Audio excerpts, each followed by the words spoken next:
Hello friends, welcome back to Kalpaksh. आज है day 39 और आज है इंडियन एनवायरनमेंट का डे। आइए शुरू करते हैं बिना देरी करे। पहला क्वेश्चन है हमारा, with reference to the management of the solid waste consider the following statement. ठोस अपशिष्ट के प्रबंधन के संदर्भ में निम्नलिखित कथनों पर विचार करें। Composting is the process of degrading decomposable solid waste in a properly dug pit. Compost बनाना सड़ने योग्य ठोस अपशिष्ट को उचित रूप से खोदे गए गड्ढे में विघटित करने की प्रक्रिया है। बिल्कुल, ये जो कंपोस्टिंग जो हुई है उसको लेकर स्टेटमेंट बिल्कुल सही है कि एक जो हम डग पिट बनाते हैं उसमें हम क्या करते हैं, इसको डिग्रेड करते हैं।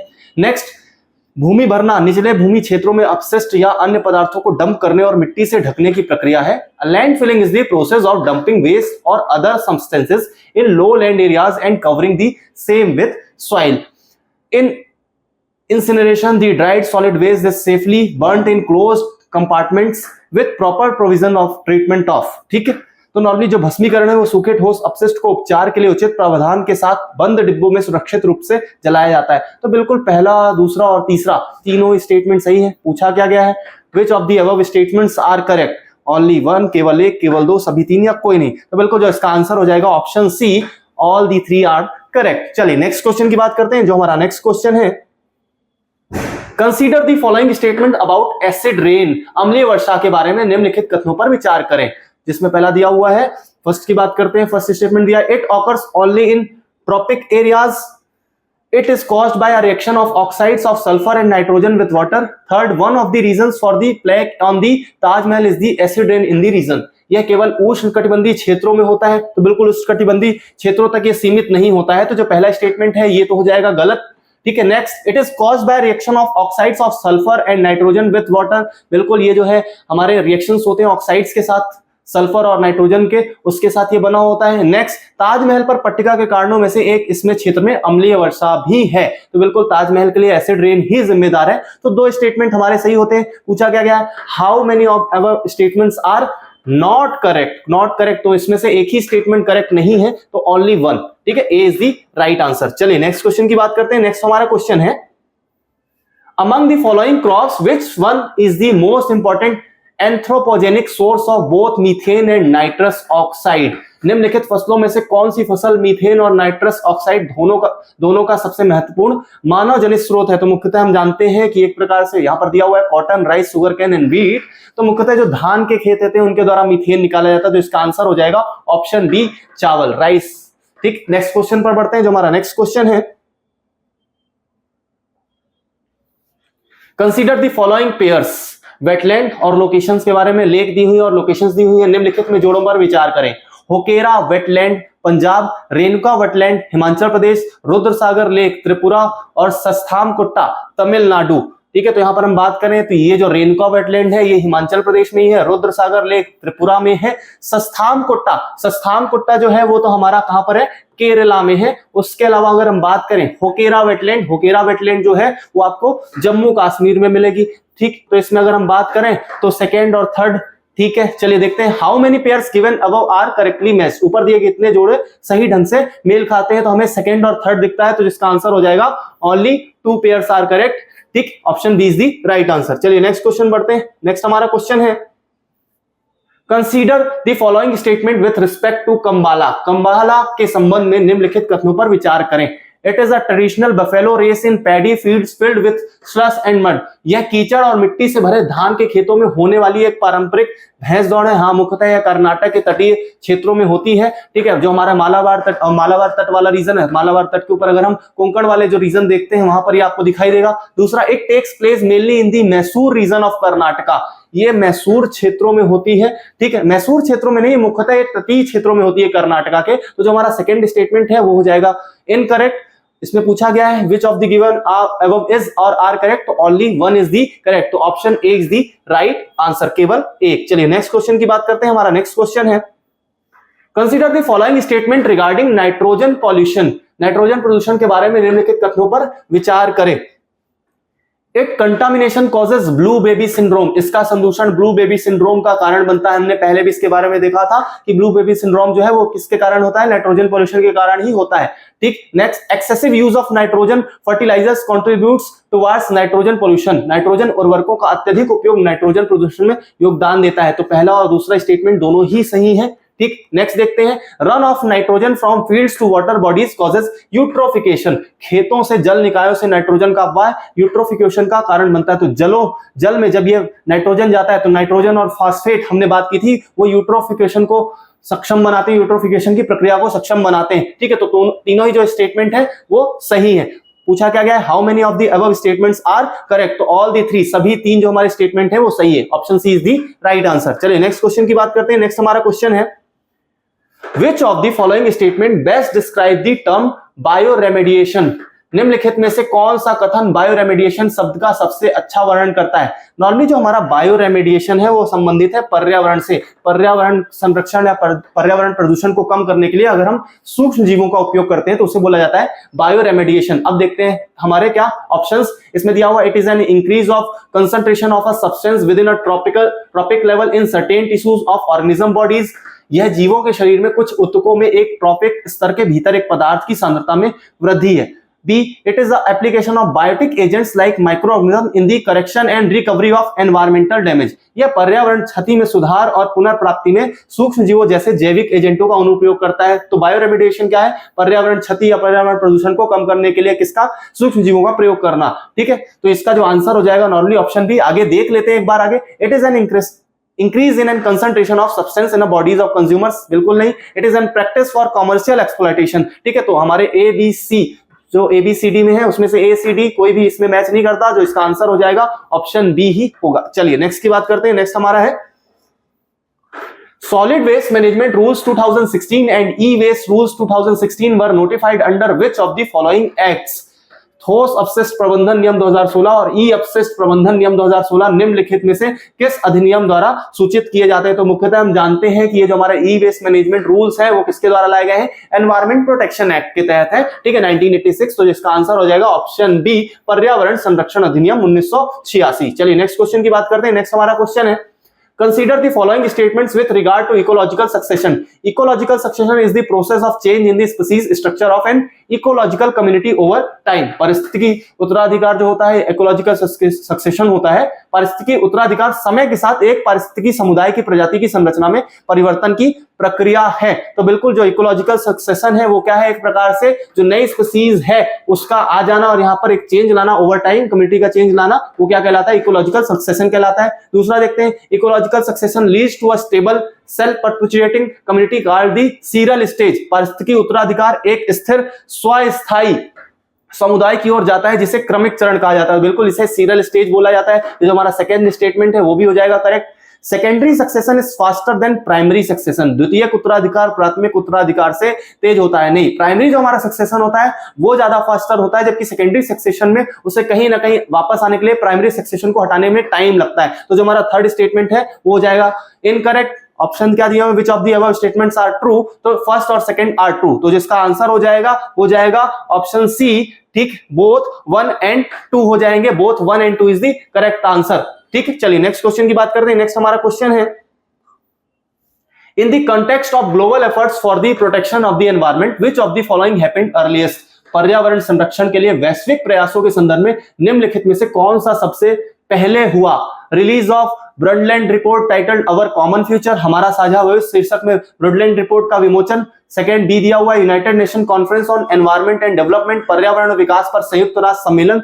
थर्ड सी दिया हुआ है United Nation conference on human environment, मानव पर्यावरण पर संयुक्त राष्ट्र सम्मेलन। और D adoption of Kyoto protocol. तो हम जानते हैं कि जो सबसे पहले पर्यावरण को लेकर सम्मेलन हुआ था वो 1972 में हुआ था, जो हमें डेट मिलती है वही 5, 6 और 7 जून की। ये हुआ था हमारा United Nation conference on human environment, option C is the right answer, मानव पर्यावरण पर संयुक्त राष्ट्र सम्मेलन। चलिए नेक्स्ट क्वेश्चन की बात करते हैं। नेक्स्ट जो हमारा क्वेश्चन है, कंसीडर द फॉलोइंग स्टेटमेंट, निम्नलिखित कथनों पर चर्चा करें। अवायवीय अपघटन ऑक्सीजन की अनुपस्थिति में होता है और इस प्रक्रिया में बहुत अधिक ऊर्जा उत्पन्न होती है। तो बिल्कुल जो अवायवीय है, हमने इसके बारे में पहले भी बात की थी, जो एनारोबिक है, एक एरोबिक हो गया जहां पर वायवीय या ऑक्सीजन की उपस्थिति होती है, जबकि एनारोबिक अवायवीय में क्या होता है, ऑक्सीजन का अब्सेंस होता है। ठीक है, तो जो स्टेटमेंट पहला हो जाएगा वो हो जाएगा correct. Anaerobic decomposition occurs in the absence of oxygen and a lot of energy is produced in this process. Second, anaerobic decomposition kills seeds of weeds and germs present in the vast, waste अवायवी अपघटन कचरे में मौजूद खरपतवारों के बीज और कीटाणुओं को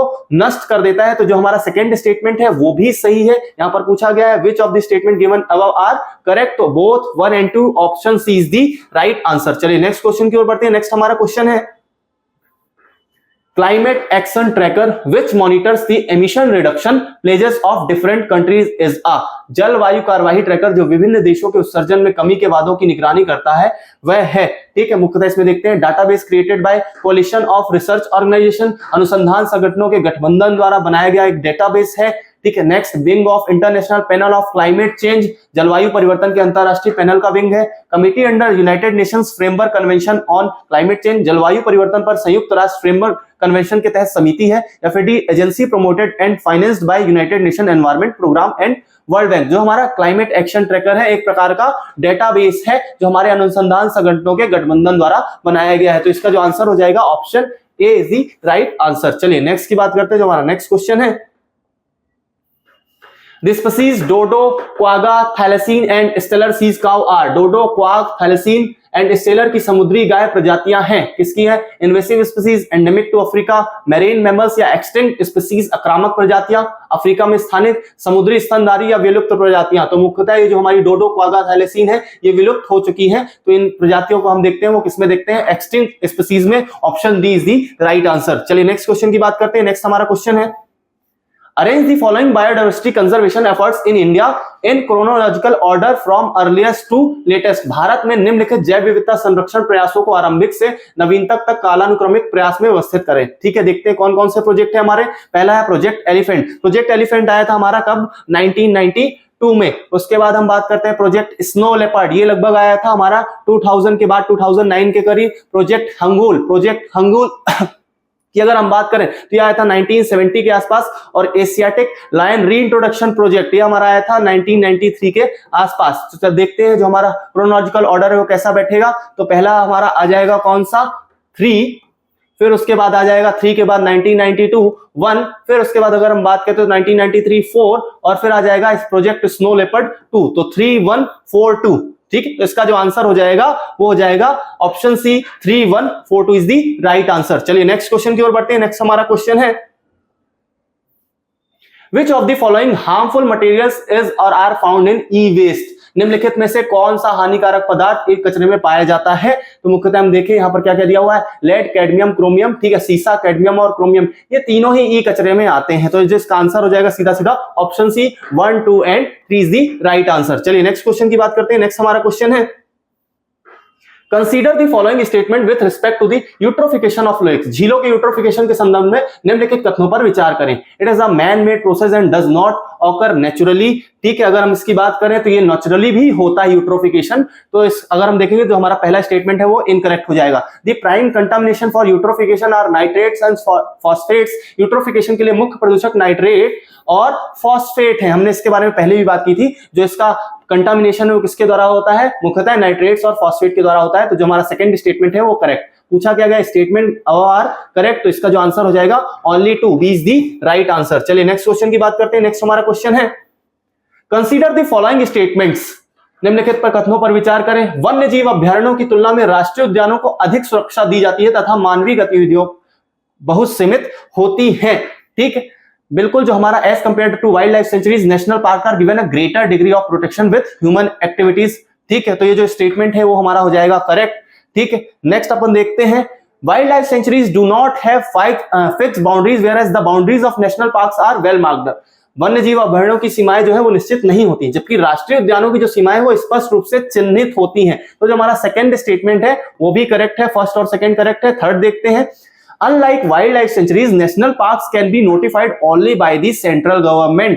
वन्य जीव अभयारण्यों के विपरीत राष्ट्रीय उद्यानों को केवल केंद्र सरकार द्वारा ही अधिसूचित किया जा सकता है। ऐसा नहीं है, केंद्र सरकारें कुछ ही कंडीशन में, स्पेशल कंडीशन में ही क्या करती है? नोटिफाई करती है। उसके अलावा स्टेट गवर्नमेंट का ही रोल होता है। जो हमारा थर्ड स्टेटमेंट है वो हो जाएगा इनकरेक्ट। अब देखते हैं क्या दिया हुआ है। How many of our statements are correct? तो 2 स्टेटमेंट करेक्ट है इसमें। अच्छा, ओनली 1, ओनली 2, ऑल 3 या नन, ठीक। Only 2 option B is the right answer. केवल 2 इसमें से सही है। चलिए नेक्स्ट क्वेश्चन की बात करते हैं। हमारा जो नेक्स्ट क्वेश्चन है कंसीडर दी फॉलोइंग स्टेटमेंट। निम्नलिखित कथनों पर विचार करें। Termites are counted among natural sources of methane like wetlands, wild animals, livestock and geological features like volcanoes. दीमक को मीथेन के प्राकृतिक स्रोतों में गिना जाता है, जैसे आर्द्रभूमि, जंगली जानवर, पशुधन और ज्वालामुखी जैसी भूवैज्ञानिक विशेषताएं। बिल्कुल जो दीमक है हमारी, ठीक है, वो टर्माइट्स जो है वो नॉर्मली किस रूप में जानी जाती है? मीथेन के नेचुरल रिसोर्स के रूप में जानी जाती है। जो स्टेटमेंट है ये तो करेक्ट है। Statement second, methanogenic microorganism that live in the gut of termites break down the cellulose entering the body and release methane. Methanogenic, ठीक है, मिथेनोजोनिक सूक्ष्म जीव जो दीमक की आंत में रहते हैं, शरीर में प्रवेश करने वाले सेलुलोज को तोड़ते हैं और मीथेन छोड़ते हैं। ठीक है, बिल्कुल ये जो स्टेटमेंट है ये भी करेक्ट है और ये बिल्कुल इसे एक्सप्लेन कर रहा है कि किस प्रकार से मीथेन जा रही है। तो इसमें पूछा गया है वही है कि करेक्ट और रिस्पेक्ट, तो जो बोथ स्टेटमेंट्स हैं वो क्या है? करेक्ट है। और यहां पर जो कथन 2 है वो कथन 1 के लिए सही स्पष्टीकरण देता है। Option A is the right answer. चलिए नेक्स्ट क्वेश्चन की बात करते हैं। जो हमारा नेक्स्ट क्वेश्चन है, consider the following statement regarding ionising radiation. आयनीकरण विकिरणों के बारे में निम्नलिखित कथनों पर विचार करें। They include long wavelength ultraviolet radiation, X rays and gamma rays. यहां पर बात की गई है किसकी? यूवी रेज की। यहां पर पूछा गया आयोनाइजिंग रेडिएशंस के बारे में। ठीक है, तो अगर हम बात करें जो हमारी यूवी रेज है वो नॉन आयोनाइजिंग रेडिएशंस होती हैं, यूवी जो हमारी होती है, तो यहां पर जो स्टेटमेंट हो जाएगा वो हो जाएगा गलत। नेक्स्ट देखते हैं, electrically charge particles produce in nuclear process can knock electrons out of atoms और मॉलिक्यूल्स प्रोड्यूसिंग आयन।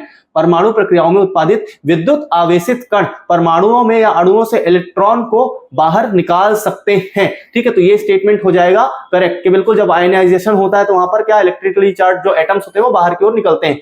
ठीक है, third, gamma rays passing through the cell can ionise water molecules near the DNA. ठीक है, potentially causing DNA to break and damage living tissues. कोशिका से गुजरने वाली जो गामा किरणें होती है डीएनए के पास मौजूद पानी को अणुओं को आयनित कर सकती हैं, जिससे डीएनए के टूटने और जीवित ऊतकों के नुकसान पहुंचने की संभावना होती है। ठीक है, तो बिल्कुल ये जो स्टेटमेंट है वो भी करेक्ट है। ठीक है, जो हमारे सेकंड और थर्ड है वो करेक्ट स्टेटमेंट है। यहां पर पूछा गया है how many above statements are not correct. यहां पर पूछा गया है नॉट करेक्ट, तो हमने देखा 2 और 3 करेक्ट है, 1 इनकरेक्ट है। ठीक है, तो इसका आंसर हो जाएगा option A, only 1 is the, केवल 1 इज दी राइट आंसर। चलिए नेक्स्ट क्वेश्चन की बात करते हैं। हमारा नेक्स्ट क्वेश्चन है, with reference to ecological succession consider the following statement. पारिस्थितिकी उत्तराधिकार के संदर्भ में निम्नलिखित कथनों पर विचार करें। Ecological succession is defined as the process in which one generation of species replace another without allowing other species to grow. हमने इसके पहले ही इकोलॉजिकल सक्सेशन के बारे में पढ़ा था, तो हम देखते थे चेंज होता है, बिल्कुल तुरंत ही रिप्लेसेस नहीं आ जाते। तो ऐसे में ये स्टेटमेंट हो जाता है हमारा गलत, जो ठीक है, जिसमें एक प्रजाति की पीढ़ी दूसरी प्रजाति को बिना किसी अन्य प्रजाति के बढ़ने दिए प्रतिस्थापित कर लेती है। तो चेंज आते हैं, ये धीरे धीरे चेंजेस आते हैं। ठीक है, तो ये जो स्टेटमेंट हो जाएगा वो हो जाएगा इनकरेक्ट।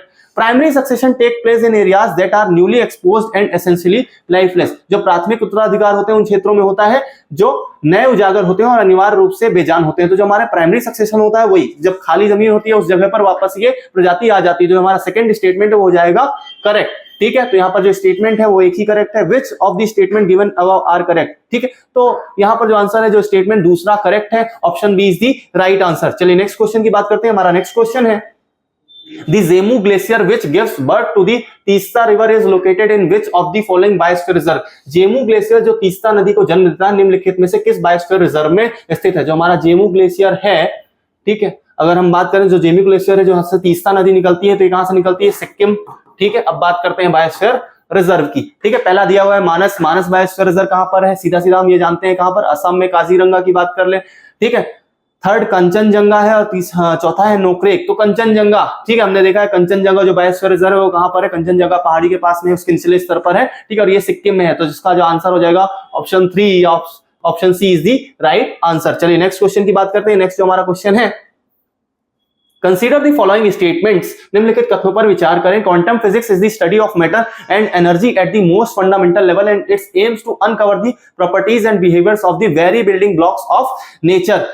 क्वांटम भौतिकी पदार्थ और ऊर्जा का सबसे बुनियादी स्तर पर अध्ययन है, जो इसका उद्देश्य प्रकृति के निर्माण खंडों के गुणों और व्यवहारों को उजागर करना है। तो बिल्कुल जो क्वांटम भौतिकी है वो पदार्थ और ऊर्जा के सबसे बुनियादी स्तर का अध्ययन करती है। जो पहला स्टेटमेंट है वो हो जाएगा करेक्ट। ठीक है, second, quantum effects only manifest at very small length and mass scales और when temperatures approach absolute zero. ठीक है, जो क्वांटम प्रभाव है केवल बहुत छोटी लंबाई और द्रव्यमान पैमाने पर या जब तापमान पूर्ण शून्य होता है उसके करीब पहुंच जाता है तब ये प्रकट होता है। तो ये स्टेटमेंट है ये भी हो जाएगा करेक्ट। क्वांटम इफेक्ट्स के बारे में क्या कैरेक्टरिस्टिक्स दी गई है, दोनों स्टेटमेंट सही है। क्या दिया हुआ है, अबव इज करेक्ट, ठीक है, तो दोनों स्टेटमेंट सही है, option C both 1 and 2 is the right answer. चलिए नेक्स्ट क्वेश्चन की बात करते हैं। नेक्स्ट हमारा क्वेश्चन है, कंसीडर द फॉलोइंग स्टेटमेंट्स, निम्नलिखित कथनों पर विचार करें। Most herbicides are toxic to mammals, ठीक है, जो अधिकांश शाकनाशी स्तनधारी हैं वो विषाक्त होते हैं, बिल्कुल, जो हर्बिसाइड्स होते हैं वो शाकनाशी तो होते हैं, जो हमारा स्टेटमेंट्स है वो पहला करेक्ट हो जाता है। सेकंड स्टेटमेंट की बात करते हैं, statement 2, herbicides become concentrated in the food web, शाकनाशी खाद्य जाल में केंद्रित हो जाता है, इसीलिए तो कई बार ये विषाक्तता देखी जाती है। बोथ स्टेटमेंट आर करेक्ट, ठीक है। Which one of the following is correct in respect of the above, ठीक है, बोथ स्टेटमेंट, अच्छा इसमें दोनों ही क्या पूछा गया, जो एक्सप्लेन कर रहा है, तो अगर हम बात करें जो कथन 1 और कथन 2 है, दोनों ही सही है। उसके बाद अगर हम बात करें जो खाद्य जाल में, क्योंकि ये केंद्रित हो जाता है इसलिए कहीं ना कहीं ये टॉक्सिक रूप में मैमल्स में दिखाई देता है, तो इसका आंसर हो जाएगा option A, both statement first and second are correct and statement second is the correct explanation of the statement first. चलिए नेक्स्ट की बात करते हैं। नेक्स्ट जो हमारा क्वेश्चन है, Which of the following are the possible impacts of ozone layer depletion? Ozone परत के क्षरण के निम्नलिखित में से कौन से संभावित प्रभाव हैं? Delay in plant formation and timing of development, पौधों के निर्माण और विकास के समय में देरी,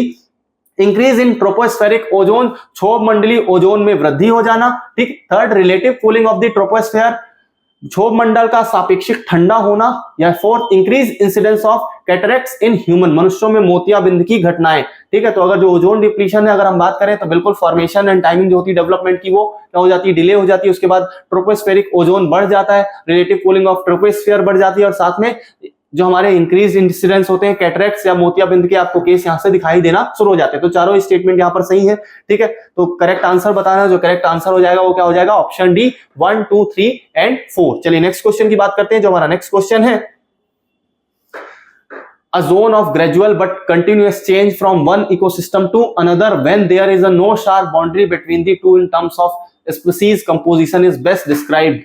एक पारिस्थितिकी तंत्र से दूसरे पारिस्थितिकी तंत्र में क्रमिक लेकिन निरंतर परिवर्तन का क्षेत्र, जब प्रजातियों की संरचना के संदर्भ में दोनों के बीच में कोई स्पष्ट सीमा नहीं होती है, तो धीरे धीरे जो चेंजेस आते हैं, ठीक है, एक बाउंड्री होती है यहाँ पर और जो कहीं पर स्पष्ट सीमा नहीं है, तो इससे मुख्यतः हम किस रूप में देखते हैं, इसे बोला जाता है इकोक्लाइन। यहाँ पर जो वर्ड यूज होता है वो इकोक्लाइन होता है। पारिस्थितिकी तंत्र में किसी प्रकार की बाउंड्री ना होने के कारण कई बार ये चेंजेस दिखाई देते हैं, तो ये वर्ड आप याद रखिए, कई बार ये सवाल पूछे जाते हैं। चलिए नेक्स्ट क्वेश्चन की बात करते हैं। नेक्स्ट जो हमारा क्वेश्चन है, Which of the following criteria are used to identify biodiversity hotspot? जैव विविधता हॉटस्पॉट की पहचान करने के लिए निम्नलिखित में से किस मानदंड का उपयोग किया जाता है, ठीक है। तो वही स्पीसीज रिचनेस, जो हाँ बायोडाइवर्सिटी हॉटस्पॉट्स हैं उनको, स्पीसीज अगर कहीं पर बहुत ज्यादा प्रजातियां पाई जा रही है तो उसके बेसिस में इसे आइडेंटिफाई किया जाता है। प्रेजेंस ऑफ इन्वेसिव स्पीसीज, आक्रामक प्रजातियों की उपस्थिति, नहीं बिल्कुल भी नहीं, इसके आधार पर बायोडाइवर्सिटी हॉटस्पॉट नहीं तय किए जाते। थर्ड, हाई एंडमिज्म, उच्च स्थानिकता, किसी जगह पर बहुत ज्यादा प्रजातियां पाई जा रही हैं, तो फर्स्ट और जो हमारे थर्ड है वो हो जाएंगे सही, ठीक है। खतरे की धारणा, थ्रेट परसेप्शन, तो पर्टिकुलरली जो हमारे हॉटस्पॉट है उस बेसिस में बनाए जाते हैं जहां पर स्पीसीज को अगर किसी प्रकार का खतरा बना हुआ है, ठीक है, तो यहाँ पर जो फोर्थ है वो भी सही हो जाएगा। तो जिसके स्टेटमेंट है वो 3 सही है, सही उत्तर चुने, ठीक है आंसर, तो यहाँ पर जो आंसर हो जाएगा ऑप्शन सी, केवल 1, 3 और 4 ही सही है। चलिए नेक्स्ट क्वेश्चन की बात करते हैं। उसके अलावा अगर आप इस क्वेश्चन में देखो तो यूपीएससी कई बार इस प्रकार के सवाल पूछता है, ठीक है, कि आपको जहां पर आप एलिमिनेट कर पाओ। तो अगर आप यहाँ पर देखो, आपने पहले ही देख लिया कि आक्रामक प्रजातियों की उपस्थिति जो है वो हमारे बायोडाइवर्सिटी या जैव विविधता हॉटस्पॉट को बनाने के लिए आइडेंटिफाई नहीं की जाती, तो आपको तीनों में 2, 2, 2 दिखेगा, तो तीनों को हटा दो, सीधा आंसर हो जाएगा 1, 3 एंड 4 ओनली। चलिए नेक्स्ट क्वेश्चन की बात करते हैं। हमारा जो नेक्स्ट क्वेश्चन है, consider the following statement about ozone, ozone के बारे में निम्नलिखित कथनों पर विचार करें। It can only be form naturally in the atmosphere, यह केवल वायुमंडल में ही प्राकृतिक रूप से बनाई जा सकती है, ठीक। Next, in the stratosphere it forms a shield protecting us from the UV radiation of the sun, ठीक है। Next, ozone is not found in the troposphere, तो अगर हम यहाँ पर देखें जो पहला ये दिया हुआ है कि जो स्ट्रेटोस्फेयर है, जो हमारा सप्ताप मंडल है, सूर्य की यूवी किरणों से हमारी रक्षा करने में एक ढाल बनाता है, ठीक है, तो ये जो हमारा स्टेटमेंट होता है वो तो करेक्ट हो जाएगा। थर्ड दिया हुआ है ozone is not found in the troposphere, तो ट्रोपोस्फेयर में भी कुछ ओजोन पाई जाती है, तो ये स्टेटमेंट हो जाएगा इनकरेक्ट। उसके बाद हम फर्स्ट में आते हैं, it can only be form naturally in the atmosphere, यह केवल वायुमंडल में ही प्राकृतिक रूप से बनाई जा सकती है, तो ऐसा नहीं है बिल्कुल भी कि इसके अलावा भी इसका निर्माण किया जा सकता है। तो ये जो फर्स्ट और हमारे थर्ड स्टेटमेंट है वो इनकरेक्ट होंगे और एक ही करेक्ट होगा। पूछा क्या गया है, how many above statements are correct, तो only 1, option A is the right answer. चलिए नेक्स्ट की बात करते हैं। जो हमारा नेक्स्ट क्वेश्चन है, the global green house gas watch which is recently seen in news in an initiative of global greenhouse gas watch, जो हाल ही में खबरों में रहा है, किसकी पहल रही है? वर्ल्ड मेट्रोलॉजिकल ऑर्गेनाइजेशन, विश्व मौसम विज्ञान संगठन, National Oceanic Atmospheric Administration, United Nation Environment Programme या जर्मन वॉच? तो ये जो है ये हमारा निकाला गया है WMO द्वारा, विश्व मौसम विज्ञान संगठन द्वारा, जो इसका आंसर हो जाएगा option A is the right answer. चलिए नेक्स्ट क्वेश्चन की बात करते हैं, जो हमारा नेक्स्ट क्वेश्चन है, consider the following statement. Statement first, very small animals are rarely found in the polar region. ध्रुवीय क्षेत्रों में बहुत छोटे जानवर बहुत कम पाए जाते हैं, ठीक है। सेकंड स्टेटमेंट क्या दिया हुआ है, small animals have a small surface area relative to their volume, ठीक है। छोटे जानवर का सतही क्षेत्रफल उनके आयतन के सापेक्ष छोटा होता है, ठीक है। यहाँ जो पहला स्टेटमेंट है, ध्रुवीय क्षेत्रों में बहुत छोटे जानवर बहुत कम पाए जाते हैं, ये स्टेटमेंट तो सही है, ठीक है। नेक्स्ट देख रहे हैं अपन स्टेटमेंट सेकंड, जो है small animals have a small surface area relative to their volume. तो ये जो स्टेटमेंट है वो कहीं से भी छोटे जानवरों को सही तरीके से डिफाइन नहीं करता, तो ये स्टेटमेंट तो हो जाएगा इनकरेक्ट और पहला स्टेटमेंट हो जाएगा सही। पूछा क्या गया है, correct is respect of above statement, both statement first and second are true, ठीक है। ये ऑप्शन ए गलत, ऑप्शन बी भी यही दिया हुआ है, ठीक। थर्ड दिया हुआ स्टेटमेंट फर्स्ट इज करेक्ट और but statement second is incorrect, तो जो इसका आंसर हो जाएगा option C is the right answer. चलिए नेक्स्ट क्वेश्चन की बात करते हैं, जो हमारा नेक्स्ट क्वेश्चन है, consider the following statement, the climate group is an international non-profit organization that drives a climate action by building large networks and runs them। निम्नलिखित कथनों पर विचार करें। क्लाइमेट ग्रुप एक अंतरराष्ट्रीय गैर लाभकारी संगठन है जो बड़े नेटवर्क बनाकर उन्हें क्या करता है, चलाकर जलवायु कार्रवाई की आगे बढ़ाता है, ठीक है। नेक्स्ट सेकंड दिया हुआ है, the International Energy agency in a partnership of the with climate group launched a global initiative EP100, ठीक। क्लाइमेट ग्रुप के साथ साझेदारी में अंतरराष्ट्रीय ऊर्जा एजेंसी ने एक वैश्विक पहल EP100 शुरू की है। थर्ड स्टेटमेंट दिया हुआ है यहाँ पर, ठीक है। तो नॉर्वे जो इंटरनेशनल एजेंसी के साथ पार्टनरशिप करके क्लाइमेट ग्रुप नहीं लाया गया है, तो ये जो हमारा EP100 है, ठीक है, जो हमारा सेकंड स्टेटमेंट है ये तो इनकरेक्ट हो जाएगा। थर्ड देखते हैं अपन EP100 brings together leading companies committed to driving innovation in energy efficiency and increase competitiveness while delivering on emission reductions goal, ठीक है। EP100 उन अग्रणी कंपनियों को एक साथ लाता है जो उत्सर्जन में कमी के लक्ष्यों को पूरा करते हुए ऊर्जा की दक्षता में नवाचार को बढ़ाते हैं। तो एक्चुअली पे EP100 को यहाँ पर सही तरीके से डिफाइन किया गया है, तो जो हमारा थर्ड स्टेटमेंट है वो तो करेक्ट हो जाएगा। Some Indian companies are members of EP100, बिल्कुल अल्ट्राटेक जैसी कंपनियां हैं, ठीक है, दालमियास, ठीक है, कंपनियां हैं, तो ये सारी क्या है, ठीक है, इन कंपनीज के EP100 के पार्ट है। फोर्थ करेक्ट हो जाएगा। The International Energy Agency is the secretariat to the under 2 coalition, ठीक है। मुख्यतः अगर हम बात करें जो इंटरनेशनल एनर्जी है वो किसी प्रकार से क्या है, अंडर 2 गठबंधन का सचिवालय नहीं है, क्लाइमेट ग्रुप आता है, तो फिफ्थ हमारा हो जाएगा इनकरेक्ट। तो अगर हम यहाँ पर स्टेटमेंट क्या देखें, ठीक है, विच गिवन आर करेक्ट, ठीक है, तो आप तीनों में ही देखोगे सीधे सीधे एलिमिनेट करो, ठीक है। जो हमारा फिफ्थ है वो वाला इनकरेक्ट था, फिफ्थ वाले तीनों ही ऑप्शन गए, बचा सीधा सीधा क्या answer, option B 1, 3 and 4 only. चलिए नेक्स्ट क्वेश्चन की बात करते हैं। हमारा जो नेक्स्ट क्वेश्चन है, consider the following statement, species evenness describe the distribution of abundance across the species in community। प्रजाति समता एक समुदाय में प्रजातियों के बीच प्रचुरता के लिए वितरण का वर्णन करती है, ठीक है। Species richness is number of species within a defined region, प्रजाति समृद्धि एक परिभाषित क्षेत्र के अंदर क्या प्रजातियों की संख्या है। तो हमारे दोनों स्टेटमेंट सही है। जो प्रजाति समृद्धि है वो प्रजातियों की संख्या को दर्शाती है, उसके अलावा जो प्रजाति समता है, स्पीसीज इवननेस है, वो क्या दर्शाती है, किसी जगह पर जो स्पेस जो प्रचुरता है किसी प्रजाति की मात्रा को दर्शाती है। दोनों स्टेटमेंट करेक्ट हो जाएंगे। Which of the above are correct, तो both 1 and 2 is the right answer. चलिए नेक्स्ट क्वेश्चन की ओर बढ़ते हैं। नेक्स्ट हमारा क्वेश्चन है, consider the following pair, national park, ठीक है, और स्टेट दिए हुए हैं, निम्नलिखित युग्मों पर विचार करें। Kaziranga Arunachal Pradesh, Ranthambore national park Rajasthan, Kanha national park Madhya Pradesh या सिमलीपाल नेशनल पार्क वेस्ट बंगाल। तो सिमलीपाल नेशनल पार्क तो हमारा उड़ीसा में हो जाएगा, ये स्टेटमेंट जो हो जाएगा वो तो इनकरेक्ट है। उसके अलावा हम बात करें कान्हा नेशनल पार्क मध्य प्रदेश में है, ठीक है। उसके अलावा रणथंभौर राजस्थान में, जो हमारा काजीरंगा है वो कहां पर है, हमारे असम में है, तो ये वाला भी गलत हो जाएगा। 2 और 3 सही है। पूछा गया है how many pairs given are correctly matched, तो यहाँ पर 2 पेयर्स करेक्टली मैच्ड है, तो इसका आंसर जो हो जाएगा वो हो जाएगा ऑप्शन बी हो जाएगा, ठीक है। Option B only 2 pairs is the right answer, केवल 2 युग्म। चलिए आगे बढ़ते हैं। आगे जो क्वेश्चन है हमारा, कंसीडर द फॉलोइंग प्रोसेस, निम्नलिखित प्रक्रियाओं पर विचार करें। एग्रीकल्चर रन ऑफ, कृषि अपवाय, ओपन डिफेकेशन, ठीक है, defecation, discharge of industrial influence, floods, discharge of coolant from nuclear reactors. कृषि अपवाय, खुले में शौच, औद्योगिक अपशिष्टों का निर्वहन, बाढ़, परमाणु रिएक्टरों में से शीत शीतलक का निर्वहन। ऊपर दी गई प्रक्रियाओं में कौन सी प्रक्रियाएं जल प्रदूषण के लिए जिम्मेदार हैं? तो अगर देखा जाए ये पांचों ही जिम्मेदार हैं, ठीक है, तो जिसका आंसर हो जाएगा option D 1 2 3 4 and 5 is the right answer. चलिए नेक्स्ट क्वेश्चन की बात करते हैं। नेक्स्ट जो हमारा क्वेश्चन है, Which of the following statement best describe the term biotic potential? निम्नलिखित में से कौन सा कथन जैविक क्षमता शब्द का सबसे अच्छा वर्णन करता है? बायोटिक पोटेंशियल का सीधा सीधा मतलब है वही जैव बढ़ाना या संख्या बढ़ाना। चलिए देखते हैं क्या स्टेटमेंट दिया है। It is the maximum rate at which a population can increase when resources are unlimited and environmental conditions are ideal. जो यहां से अगर बायोटिक पोटेंशियल की बात करें तो यहां पर ये जो स्टेटमेंट है वो आपको करेक्ट लगता हुआ दिख रहा है। चलिए आगे भी देख लेते हैं, अगर परफेक्ट डेफिनेशन मिल जाती है। It is the maximum amount of fertiliser that can be used without increasing the pH soil. इसका संबंध पॉपुलेशन से है, इंक्रीज पॉपुलेशन से है स्पीसीज की। C, it is the maximum rate of respiration of species in the tropic. It is the maximum time taken by a plant species to grow under a polluted environment. ठीक, तो थोड़ा बहुत सही जा रहा था, लेकिन नॉर्मली जो हमारी स्पीसीज बढ़ती है वो उसका क्या कारण है? Maximum taken. ठीक है, वो क्या है? उनकी पॉपुलेशन को इंक्रीज करना है जब रिसोर्सेज कैसे हो, अनलिमिटेड हो, मतलब कंफर्टेबल रीजन हो। ठीक है, तो इसका आंसर हो जाएगा option A is the right answer. चलिए नेक्स्ट की बात करते हैं। जो हमारा नेक्स्ट क्वेश्चन है, biological oxygen demand is an indicator of eutrophication in water bodies. जैविक ऑक्सीजन मांग जल निकायों के यूट्रोफिकेशन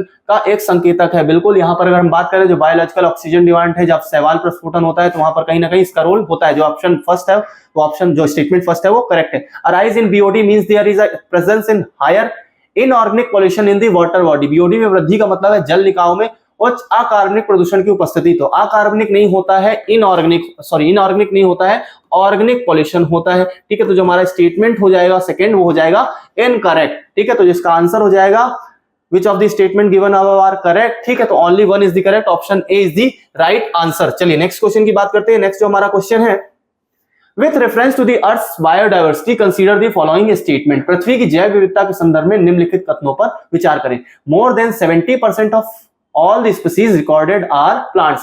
दर्ज की गई सभी प्रजातियों में से 70% जो है वो क्या है? पौधे हैं। पौधे तो उसके उल्टे हैं। ठीक है, लगभग अगर हम देखें तो लगभग 22%, ठीक है, या 22 अगर आज के टाइम पर देखें तो 22 से 25% तक, ठीक है, किनकी आबादी है? हमारे पौधों की, उससे भी कई बार कम हो रही है। ठीक है, तो ये जो हमारा स्टेटमेंट हो जाएगा वो हो जाएगा इनकरेक्ट। ठीक है, 70% नहीं, इसका उल्टा होता है, 22 से 25% तक क्या प्लांट्स की प्रजातियां हैं। Next, among animals insects are the most species rich taxonomic group. जानवरों में कीट सबसे अधिक प्रजाति समृद्ध वर्गीकरण समूह है। तो बिल्कुल ये जो हमारी इंसेक्ट्स हैं वो सबसे ज्यादा पाए जाते हैं एनिमल्स में, तो सेकंड स्टेटमेंट सही हो जाएगा। Which of the statement given above are correct. ठीक है, तो ओनली बी, ठीक है, केवल दो जो है वो करेक्ट है, आंसर इज बी। चलिए नेक्स्ट क्वेश्चन की बात करते हैं। नेक्स्ट जो हमारा क्वेश्चन है, The Will quartet is the sobriquet used to describe the major causes that have led to the rapid extinction of species across the world. In this context, which of the following are the major causes of loss of biodiversity? The Will quartet एक उपनाम है जिसका उपयोग दुनिया भर में प्रजातियों के तेजी से विलुप्त होने के प्रमुख कारणों का वर्णन करने के लिए किया जाता है। इन संदर्भ में जैव विविधता के नुकसान के प्रमुख कारण निम्नलिखित में से कौन है? ठीक है, तो इसमें अगर हम इविल क्वार्टेट की बात करें, यहाँ पर अतिशोषण, बिल्कुल जो ओवर एक्सप्लॉइटेशन है उसके कारण ये आपको दिखाई देता है। दूसरा हैबिटेट लॉस एंड फ्रेगमेंटेशन, मतलब जैव विविधता के समाप्त होने के कारण में अगर आप देखोगे तो अतिशोषण आएगा। Next, habitat loss and fragmentation, जैसे जैसे लोग बढ़ते जा रहे हैं इनका हैबिटेट लॉस होता जा रहा है। थर्ड, एलियन स्पीसीज इन्वेजन, जो अन्य प्रजातियां हैं जो क्या कर लेती हैं, जगहों पर आ जाती हैं और इन पर आक्रमण कर देती है। फोर्थ, को एक्सटिंक्शन, इनका सह विलुप्त होना भी इसका एक अन्य कारण है। तो जो इसका आंसर हो जाएगा, which of the select answer are using the code given below. ठीक है, तो चारों ही सही है, तो इसका आंसर हो जाएगा ऑप्शन डी 1 2 3 एंड 4। चलिए नेक्स्ट क्वेश्चन की बात करते हैं। जो हमारा नेक्स्ट क्वेश्चन है, कंसीडर द फॉलोइंग स्टेटमेंट। निम्नलिखित कथनों पर विचार करें। Statement first, generally species diversity decreases as we move away from the equator towards the poles. अगर हम कहां से जा रहे हैं, इक्वेटर से पोल्स की ओर जा रहे हैं, तो डाइवर्सिटी जो होती है वो कम होती जाती है। बिल्कुल, ये जो स्टेटमेंट है वो हो जाएगा हमारा सही है स्टेटमेंट। ठीक, next, unlike temperate environments, tropical ones are more seasonal and relatively unpredictable. ठीक है, तो नॉर्मली जो हमारा उष्णकटिबंधीय क्षेत्र होता है वो क्या अप्रत्याशित नहीं होता है, बहुत ज्यादा क्लियर होता है और इसीलिए कंफर्टेबल होता है। इसलिए यहाँ पर आपको जो प्रजातियां उष्णकटिबंधीय क्षेत्र पर वहां ज्यादा दिखाई देती है। तो स्टेटमेंट सेकंड तो हमारा इनकरेक्ट हो जाएगा। समशीतोष्ण वातावरण के विपरीत उष्णकटिबंधीय वातावरण अधिक मौसमी और अपेक्षाकृत अप्रत्याशित होता है, तो अप्रत्याशित नहीं होता है। ठीक है, तो जो हमारा स्टेटमेंट कथन है वो गलत हो जाएगा। आगे देखते हैं क्या दिया हुआ है। ठीक है, which of the following is correct in respect of the above statement, ठीक, वही सेम सवाल है कि बोथ स्टेटमेंट आर करेक्ट और करेक्ट एक्सप्लेनेशन, तो ए और बी तो नहीं होंगे, सीधा सीधा सी ऑप्शन बनता है क्या, statement first is correct and statement second is incorrect, option C is the right answer. चलिए नेक्स्ट क्वेश्चन की बात करते हैं। नेक्स्ट जो हमारा क्वेश्चन है, consider the following statement about the Rehabilitation Council of India, भारतीय पुनर्वास परिषद के बारे में निम्नलिखित कथनों पर विचार करें, ठीक। It is a statutory body under the ministry of social justice and empowerment, तो जो रिहेबिलिटेशन काउंसिल ऑफ इंडिया है वो normally social justice and environment के अंतर्गत ही आती है, ठीक है, फर्स्ट स्टेटमेंट सही है। It prescribes minimum standards of education and training of professional, यह पेशेवरों की शिक्षा और प्रशिक्षण के न्यूनतम मानक को निर्धारित करती है, ये जो स्टेटमेंट है वो भी करेक्ट हो जाएगा, both of the statement are correct, option C is the right answer. चलिए नेक्स्ट क्वेश्चन की बात करते हैं। नेक्स्ट जो हमारा क्वेश्चन है, with regards to the great Indian bustard consider the following statement, great Indian bustard के संबंध में निम्नलिखित कथनों पर विचार करें। It is endemic to the Indian subcontinent, यह भारतीय उपमहाद्वीप में स्थानिक है, ठीक है। Second, it is one of the species identified for the species recovery programme under the integrated development of wild life habitats of Ministry of Environment and Forest, यह पर्यावरण और वन मंत्रालय के वन्य जीव आवासों के लिए एकीकृत विकास के तहत प्रजाति पुनर्प्राप्ति कार्यक्रम के लिए पहचानी गई प्रजातियों में से एक है, तो ये स्टेटमेंट है ये भी हो जाएगा करेक्ट, फर्स्ट सही है, ठीक है, सेकंड भी सही है। Third, it is the state bird of Rajasthan, तो बिल्कुल हम ये जानते हैं कि जो राजस्थान का राज्य पक्षी है, ठीक है, सीधा सीधा, तो यहाँ पर जो स्टेटमेंट है वो हो जाएंगे ऑल थ्री करेक्ट, सभी तीन ही स्टेटमेंट जो है वो सही, option C is the right answer. चलिए नेक्स्ट क्वेश्चन की बात करते हैं। हमारा नेक्स्ट क्वेश्चन है, consider the following statement regarding sustainable development goals, सतत विकास लक्ष्य के संबंध में निम्नलिखित कथनों पर विचार करें। The SDGs are 17 sets of goals adopted under the Rio declaration, SDG Rio घोषणा के तहत अपनाए गए जो है वो क्या 17 सेट हैं, तो बिल्कुल ये जो स्टेटमेंट है वो सही है। Next, the ministry of environment forest and climate change coordinates India's SDG implementation, पर्यावरण वन जलवायु परिवर्तन मंत्रालय भारत के एसडीजी कार्यक्रम का समन्वयन करता है, फर्स्ट और सेकंड सही है। Third, SDG India index NITI Aayog द्वारा अंतरराष्ट्रीय मुद्रा कोष के सहयोग से जारी किया जाता है, ठीक है, तो तीसरा स्टेटमेंट भी सही है। SDG India index release by NITI Aayog in the association with IMF, ठीक है, तो इसके जो स्टेटमेंट है वो तीनों ही सही है, जो इसका आंसर हो जाएगा 1, 2 and 3 is the right answer. चलिए नेक्स्ट क्वेश्चन की बात करते हैं। नेक्स्ट जो हमारा क्वेश्चन है, consider the following pairs, drying lakes हैं और स्टेट दिए हुए हैं, ठीक है, तो देखते हैं निम्नलिखित युग्मों पर विचार करें। मैत्तूर तमिलनाडु में है, तो हमारा जो मैत्तूर है वो तो आपका तमिलनाडु में ही है, ठीक है, तो ये जो है ये सही है। कृष्ण राजा सागर कर्नाटका, कृष्ण राजा सागर कर्नाटका में है, बिल्कुल ये भी सही है। नागार्जुना सागर महाराष्ट्र, नागार्जुना सागर जो है वो कृष्णा नदी पर है, ठीक है, नॉर्मली आपको ये तेलंगाना आंध्र प्रदेश के बॉर्डर में मिलेगा, तो ये तो गलत दिया हुआ है। तीसरा, इदमलयार केरला, ये जो इदमलयार है वो केरला में ही है, तो 1, 2 और 4 तो सही है। देखते हैं how many pairs are given are correctly matched, तो 3 पेयर्स आर करेक्ट है, ठीक है, तो option C is the right answer. चलिए नेक्स्ट क्वेश्चन देखते हैं। नेक्स्ट जो हमारा क्वेश्चन है, with reference to the environment impact assessment consider the following statements, environmental clearance has been made mandatory for the modernization of any activity for setting up new projects under Environmental Act 1986, पर्यावरण संरक्षण के अधिनियम 1986 के तहत किसी भी गतिविधि के आधुनिकीकरण या नई परियोजनाओं की स्थापना के लिए पर्यावरण मंजूरी अनिवार्य कर दी गई है, तो बिल्कुल ये जो स्टेटमेंट है वो हो जाएगा करेक्ट, यहाँ पर आपको क्लियरेंस लेना पड़ेगा किसी नए प्रकार के project. It provides an exception for the EIA environment impact, जो हमारा असेसमेंट है, requirements to certain industries based on the investment value of their project, यह कुछ उद्योगों को उनकी परियोजना के निवेश मूल्य के आधार पर EIA आवश्यकताओं से छूट भी प्रदान करता है। बिल्कुल जो प्रोजेक्ट है उस पर जितने भी इन्वेस्टमेंट हुआ उसके बेसिस में क्या किया जाएगा, इसमें कुछ एग्जेम्पशंस भी हैं, तो दोनों ही स्टेटमेंट करेक्ट हैं। पूछा क्या गया है, ठीक है, उपयुक्त दिए हुए कथनों में से कौन से सही है, तो दोनों ही सही है, ऑप्शन सी 1 और 2 both 1 and 2 is the right answer. चलिए नेक्स्ट क्वेश्चन की बात करते हैं। जो हमारा नेक्स्ट क्वेश्चन है, consider the following statement, carbon dating can not be used to determine the age of non living things like rocks, carbon dating का उपयोग चट्टानों जैसी निर्जीव चीजों के आयु निर्धारित करने के लिए नहीं किया जा सकता, तो जो निर्जीव हैं, ठीक है, उनके लिए मुख्यतः हम कार्बन डेटिंग किसमें देखते हैं, जिसमें मुख्यतः कार्बन की मात्रा वो सजीव होते हैं, ठीक है, तो ये स्टेटमेंट है वो आपका बिल्कुल सही है कि नॉन लिविंग थिंग्स के लिए इनका यूज नहीं होता है, ठीक है। नेक्स्ट देखते हैं, carbon dating is based on the radio active decay of the carbon 12 isotope of carbon, ठीक है, नॉर्मली अगर अपन बात करते हैं तो यहां पर कार्बन 12 यूज नहीं होता है, कार्बन 14 यूज होता है, C14 यूज होता है, तो जो स्टेटमेंट हो जाएगा वो हो जाएगा इनकरेक्ट, ठीक है। आगे देखते हैं, जो यहाँ पर आंसर हो जाएगा वो क्या हो जाएगा, कथन 1 सही है लेकिन कथन 2 गलत है। हमेशा ऑप्शन सी में ही ऑप्शन होता है, जैसे ही आपको डायरेक्टली देखना है कि अगर आपको एक पहला सही और दूसरा गलत दिख रहा है तो उसका आंसर नॉर्मली आपको ऑप्शन सी रूप में ही दिखेगा, ठीक है, option C is the right answer. चलिए नेक्स्ट क्वेश्चन की बात करते हैं। नेक्स्ट जो हमारा क्वेश्चन है, endosulfan considered to be a carcinogen, neurotoxin and genotoxin is most likely used in which of the following?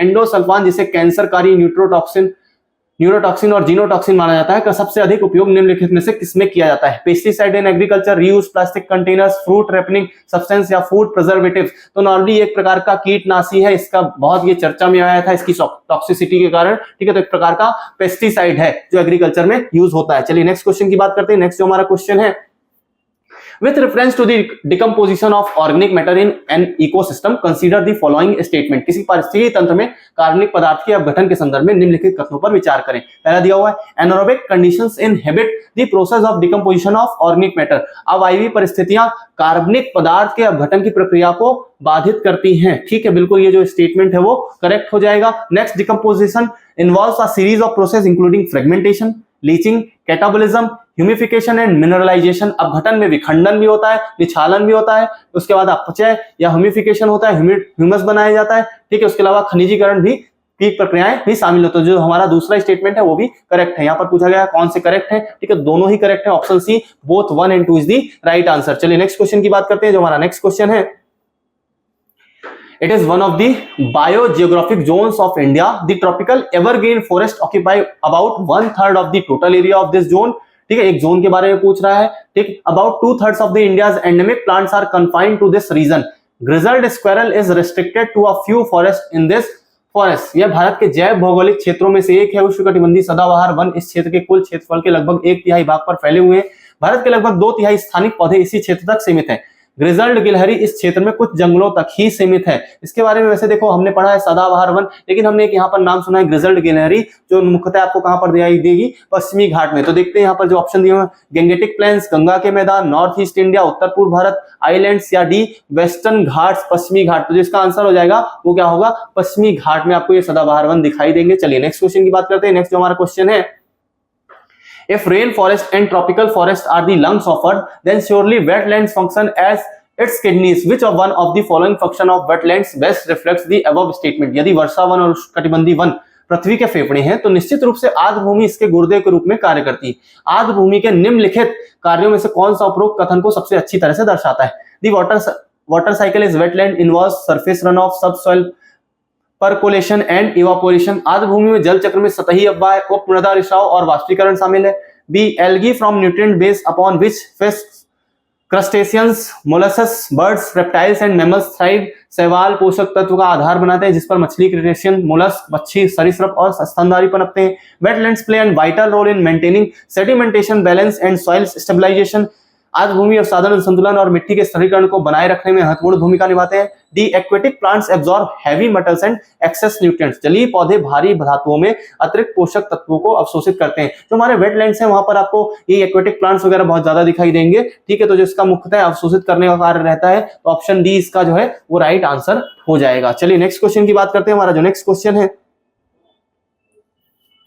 Which one of the following statements best describe the polar code? निम्नलिखित में से कौन सा कथन ध्रुवीय संहिता का सबसे अच्छा वर्णन करता है? तो नॉर्मली जो पोलर कोड है यहाँ पर पोल्स में जाने वाली या फिर पोलर जो हमारे ध्रुवीय क्षेत्र उसमें जाने वाली शिप्स को दर्शाता है, ठीक है। देखते हैं क्या दिया हुआ। It is an international code of safety for ships operating in polar waters. ये ध्रुवीय जल में परिचालन करने वाले जहाजों के लिए सुरक्षा का अंतरराष्ट्रीय कोड है, ठीक है। तो ये सीधा सीधा देखो कुछ चीजें ऐसी हैं जो सीधे सीधे डिफाइंड है, अगर आपको पता है तो सीधे सीधे पता है, तो ऑप्शन ए जो होगा इसका राइट आंसर हो जाएगा। चलिए नेक्स्ट क्वेश्चन की बात करते हैं। जो हमारा नेक्स्ट क्वेश्चन है, नेक्स्ट क्वेश्चन हमारा, in the guideline statements context of WHO consider the air quality following. दिशा निर्देशों में कथन, ठीक है, WHO वायु गुणवत्ता पर निम्नलिखित पर विचार करें।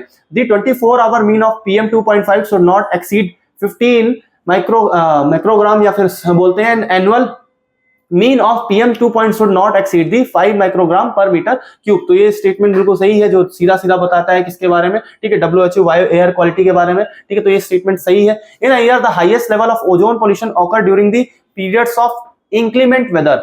एक वर्ष में ओजोन प्रदूषण का उच्चतम स्तर खराब मौसम की अवधि के कारण होता है। तो खराब मौसम की अवधि का इससे कोई लेना देना नहीं है, ठीक है। सीधा सीधा। तो ये जो स्टेटमेंट हो जाएगा वो गलत हो जाएगा, जो इंक्लिनेशन है वो गर्म वायु की वजह से ज्यादा हो जाता है, ठीक। Third, PM10 can penetrate the lung barrier and enter the blood stream. PM10 फेफड़ों की बाधा को भेज सकता है और रक्त प्रवाह में प्रवेश करता है। 2.5 से तो ये बड़े होते हैं, तो लंग बैरियर में तो जा सकते हैं नाक के द्वारा या नासिका के द्वारा, लेकिन ब्लड स्ट्रीम में ये नहीं पहुंच पाते, तो इसलिए जो स्टेटमेंट है वो इनकरेक्ट हो जाएगा, क्योंकि ये जो हमारे 2.5 PM है ये ब्लड स्ट्रीम में भी पहुंच सकते हैं, लेकिन PM10 नहीं पहुंच सकता। Fourth, excessive ozone is in the air can trigger asthma. हवा में अत्यधिक ओजोन अस्थमा को ट्रिगर करता है। बिल्कुल, जो अगर ओजोन बढ़ता है तो उसका सीधा सीधा लेना अस्थमा से होता है, जो हमारा फोर्थ स्टेटमेंट है वो हो जाएगा करेक्ट। फर्स्ट और फोर्थ आर करेक्ट, ठीक है। तो इसका जो आंसर है option B 1 and 4 only is the right answer. चलिए नेक्स्ट क्वेश्चन की बात करते हैं। हमारा नेक्स्ट क्वेश्चन है, Which of the following statement best describe the term बायोप्रोस्पेक्टिन? निम्नलिखित में से कौन सा कथन बायोप्रोस्पेक्टिन शब्द का सबसे अच्छा वर्णन करता है? बायोप्रोस्पेक्टिन का तो सीधा सीधा मतलब निकल जाएगा क्या, ढूंढना, कोई चीज को ढूंढना, ठीक है। चलिए देखते हैं statement. It is the exploration of plant and animal species for the utilisation of their genetic resources in the production of commercial products. यह वाणिज्यिक उत्पादों के उत्पादन में उनके आनुवंशिक संसाधनों के उपयोग के लिए पौधों और जानवरों की प्रजातियों की खोज है, ठीक है। It refers to the unauthorised appropriation of biological materials. It is an ex situ treatment technology that leverage biological process to convert contamination to low toxicity by products. यह एक एक्स सितु उपचार तकनीक है जो दूषित पदार्थों को कम विषाक्तता वाले उप उत्पादों में बदलने के लिए जैविक प्रक्रियाओं का लाभ उठाती है। या D, it is an remediation technique that uses indigenous micro organism to stimulate in situ aerobic biological activity. यह एक उपचार तकनीक है जो इन सितु एरोबिक जैविक गतिविधियों को उत्तेजित करने के लिए स्वदेशी सूक्ष्मजीवों का उपयोग करती है, ठीक है। तो सीधा सीधा इसका जो आंसर हो जाएगा ऑप्शन डी, जो इसकी खोज है क्या करना, जो नॉर्मली जेनेटिक रिसोर्सेज वाले हमारे प्रोडक्शन है कमर्शियल प्रोडक्ट्स के लिए, ठीक है, क्या करना, एक्सप्लोर करना, प्लांट और एनिमल स्पीसीज को ढूंढना है, ठीक है। चलिए नेक्स्ट क्वेश्चन की बात करते हैं। जो हमारा नेक्स्ट क्वेश्चन है, कंसीडर द फॉलोइंग पॉल्यूटेंट्स। निम्नलिखित प्रदूषकों पर विचार करें। Oxides of sulphur, particulate matter, oxides of nitrogen, carbon monoxide, carbon dioxide. Which of the above given pollutants are released during the production of steel, ठीक है। मुख्यतः ये जो प्रदूषक है स्टील के, कब कौन से प्रदूषक स्टील के उत्पादन में निकलते हैं, तो सल्फर ऑक्साइड्स भी हमारे निकलते हैं, ठीक है। उसके अलावा पार्टिकुलेट मैटर, PM मैटर भी निकलते हैं, ठीक है। नाइट्रोजन ऑक्साइड, कार्बन मोनोऑक्साइड और कार्बन डाइऑक्साइड, ठीक है। तो इसका आंसर हो जाएगा option D 1, 2, 3, 4 and 5 is the right answer. चलिए नेक्स्ट क्वेश्चन की बात करते हैं। हमारा जो नेक्स्ट क्वेश्चन है, consider the following statement with respect to national adaptation fund for climate change. जलवायु परिवर्तन के लिए राष्ट्रीय अनुकूलन कोष के संबंध में निम्नलिखित कथनों पर विचार करें। It was launched in 1992 as a result of the earth summit negotiations, ठीक है। तो ये जो नॉर्मली है, जो हमारा national adaptation fund climate change है, ये 1992 में नहीं आया था, ये 2007 के आसपास या 2010 के टाइम पर ये चीजें आई थी, ठीक है। तो ये जो स्टेटमेंट है वो तो इनकरेक्ट हो जाएगा, 2007 के आसपास की इसकी हमें डेट मिलती है। उसके अलावा हम देखें, the national bank of agriculture and rural development is the national implementation entity. राष्ट्रीय कृषि और ग्रामीण विकास बैंक राष्ट्रीय कार्यान्वयन इकाई है। तो ये जो है ये तो बिल्कुल सही हो जाएगा, सेकंड स्टेटमेंट करेक्ट है, ठीक है। तो which of the are correct, तो इसका आंसर हो जाएगा केवल दो, ऑप्शन 2, ठीक है। Option B is the right answer. चलिए नेक्स्ट क्वेश्चन की बात करते हैं। जो हमारा नेक्स्ट क्वेश्चन है, गैम्फोनेमा राजागुरई which is recently seen in news is a type of गैम्फोनेमा राजागुरई, जो हाल ही में समाचारों में देखा गया, एक प्रकार का क्या है, शैवाल है, मछली है, ठीक है, कछुआ, टर्टल है या बटरफ्लाई है। तो जिसका सीधा सीधा आंसर है, ये मुख्यतः आपको पश्चिमी घाट क्षेत्रों में जो शैवाल है उसके रूप में ये दिखाई दिया था, ठीक है। तो ये इसका जो आंसर हो जाएगा option A, algae is the right answer. एक प्रकार के डाइटम्स में आता है, ठीक है। चलिए देखते हैं next. Consider the following statement regarding the polar stratospheric clouds. ध्रुवीय समतापमंडलीय बादलों के बारे में निम्नलिखित कथनों पर विचार करें, ठीक है। तो जो हमारे पोलर स्ट्रेटोस्फेरिक क्लाउड्स होते हैं, जैसे चमकीले बादल भी कई बार कह दिया जाता है, PSEs are readily formed in the extreme cold winter of the Antarctica atmosphere.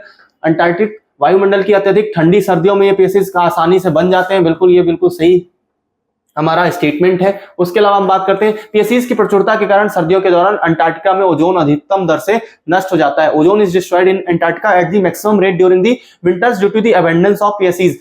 बिल्कुल, पीएसईज के बने रहने से क्या होता है, ठीक है, ओजोन में डिस्ट्रॉय तो होता है, लेकिन इतनी मात्रा में नहीं होता जितना पॉल्यूशन के कारण होता है, हमारे क्लोरोफ्लोरोकार्बन्स की वजह से होता है। तो जो हमारा स्टेटमेंट है वो हो जाएगा इनकरेक्ट, ठीक है। तो फर्स्ट स्टेटमेंट सही है, सेकंड इनकरेक्ट है। तो इसका आंसर हो जाएगा, करेक्ट स्टेटमेंट पूछा है वो स्टेटमेंट हो जाएगा only 1, option A is the right answer. चलिए नेक्स्ट क्वेश्चन की बात करते हैं। हमारा नेक्स्ट क्वेश्चन है, with reference to food chains consider the following statements. खाद्य श्रृंखला के संदर्भ में निम्नलिखित कथनों पर विचार करें।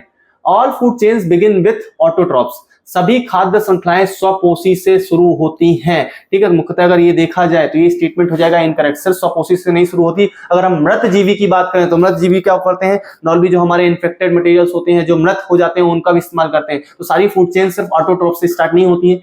इन an aquatic ecosystem detritus food chain are the major conductor और energy flow as grazing food chain is totally absent. जलीय पारिस्थितिकी तंत्र में डेट्रियस खाद्य श्रृंखला ऊर्जा प्रवाह के लिए प्रमुख वाहक है, क्योंकि चराई खाद्य श्रृंखला के पूरी तरह से अनुपस्थित है। तो ये हमारा स्टेटमेंट ये भी इनकरेक्ट हो जाएगा, सिर्फ इस पर ये नहीं मैटर करता है। ठीक है, third, saprotrophs from an important part of detritus food chain, जो हमारे सेप्रोट्रॉप्स हैं वो डेट्रिटस खाद्य श्रृंखला का एक महत्वपूर्ण हिस्सा बनाते हैं। ये जो हमारा स्टेटमेंट है वो करेक्ट है, जो इसका आंसर हो जाएगा option C 3 only is the right answer. चलिए नेक्स्ट क्वेश्चन की बात करते हैं। जो हमारा नेक्स्ट क्वेश्चन है, कंसीडर द फॉलोइंग कंपाउंड्स, निम्नलिखित यौगिकों पर विचार करें। Chlorofluorocarbons, hydrochlorofluorocarbons, methyl bromide, hydrofluorocarbons. How many compounds given above are ozone depleting, किनसे ओजोन क्षय होता है।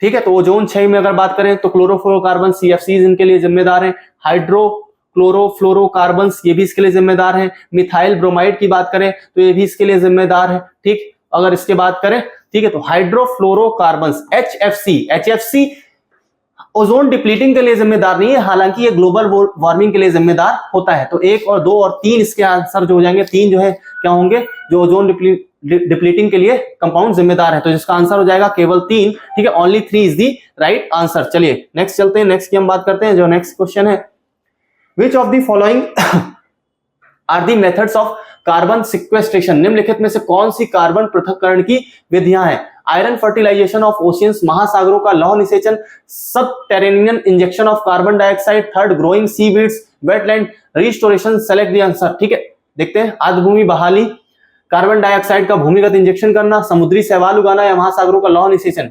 ठीक है, तो अगर हम बात करें तो मुख्यतः कार्बन सिक्वेस्ट्रेशन के लिए तीनों ही, जो चारों ही हमारे क्या है यूज होते हैं, अलग अलग मेथड्स यूज होते हैं। इन मेथड्स की बात करें, चारों मेथड्स लागू होंगे। ठीक है, तो इसका आंसर हो जाएगा option D 1, 2, 3 and 4 is the right answer.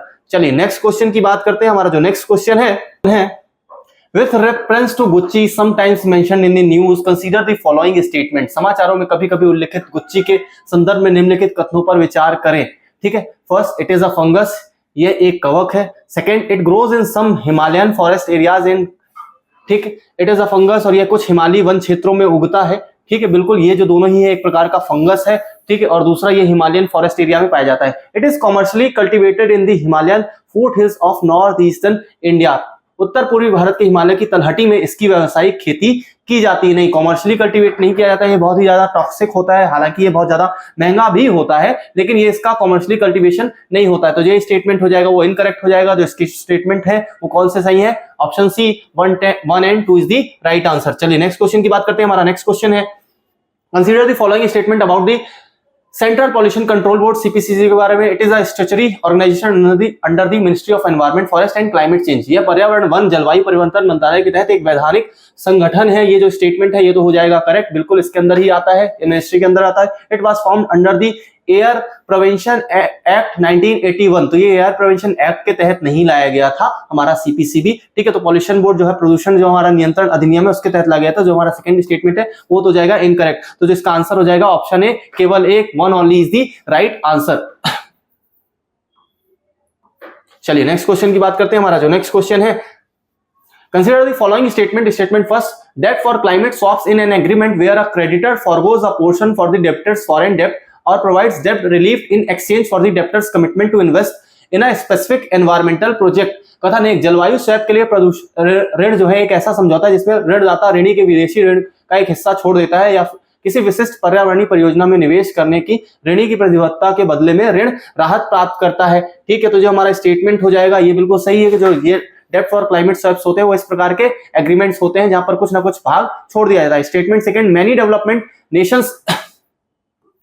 many development nations are facing issues of rising debt flows, climate change and natural loss due to such agreements which, ठीक है, कई विकासशील राष्ट्र ऐसे समझौतों के बढ़ते ऋण भार, जलवायु परिवर्तन और प्रकृति की हानि के मुद्दों पर सामना कर रहे हैं। तो ऐसा कुछ भी नहीं इस वाले स्टेटमेंट। तो जो हमारा सेकंड स्टेटमेंट है वो इनकरेक्ट हो जाएगा। ठीक है, तो ऑप्शन सी में सीधा सीधा जाएंगे। Option C statement first, correct, but statement second is incorrect. चलिए नेक्स्ट क्वेश्चन की बात करते हैं। हमारा जो नेक्स्ट क्वेश्चन है, with reference to polyethylene terephthalate, the use of which is the so widespread in our daily lives, consider the following statement।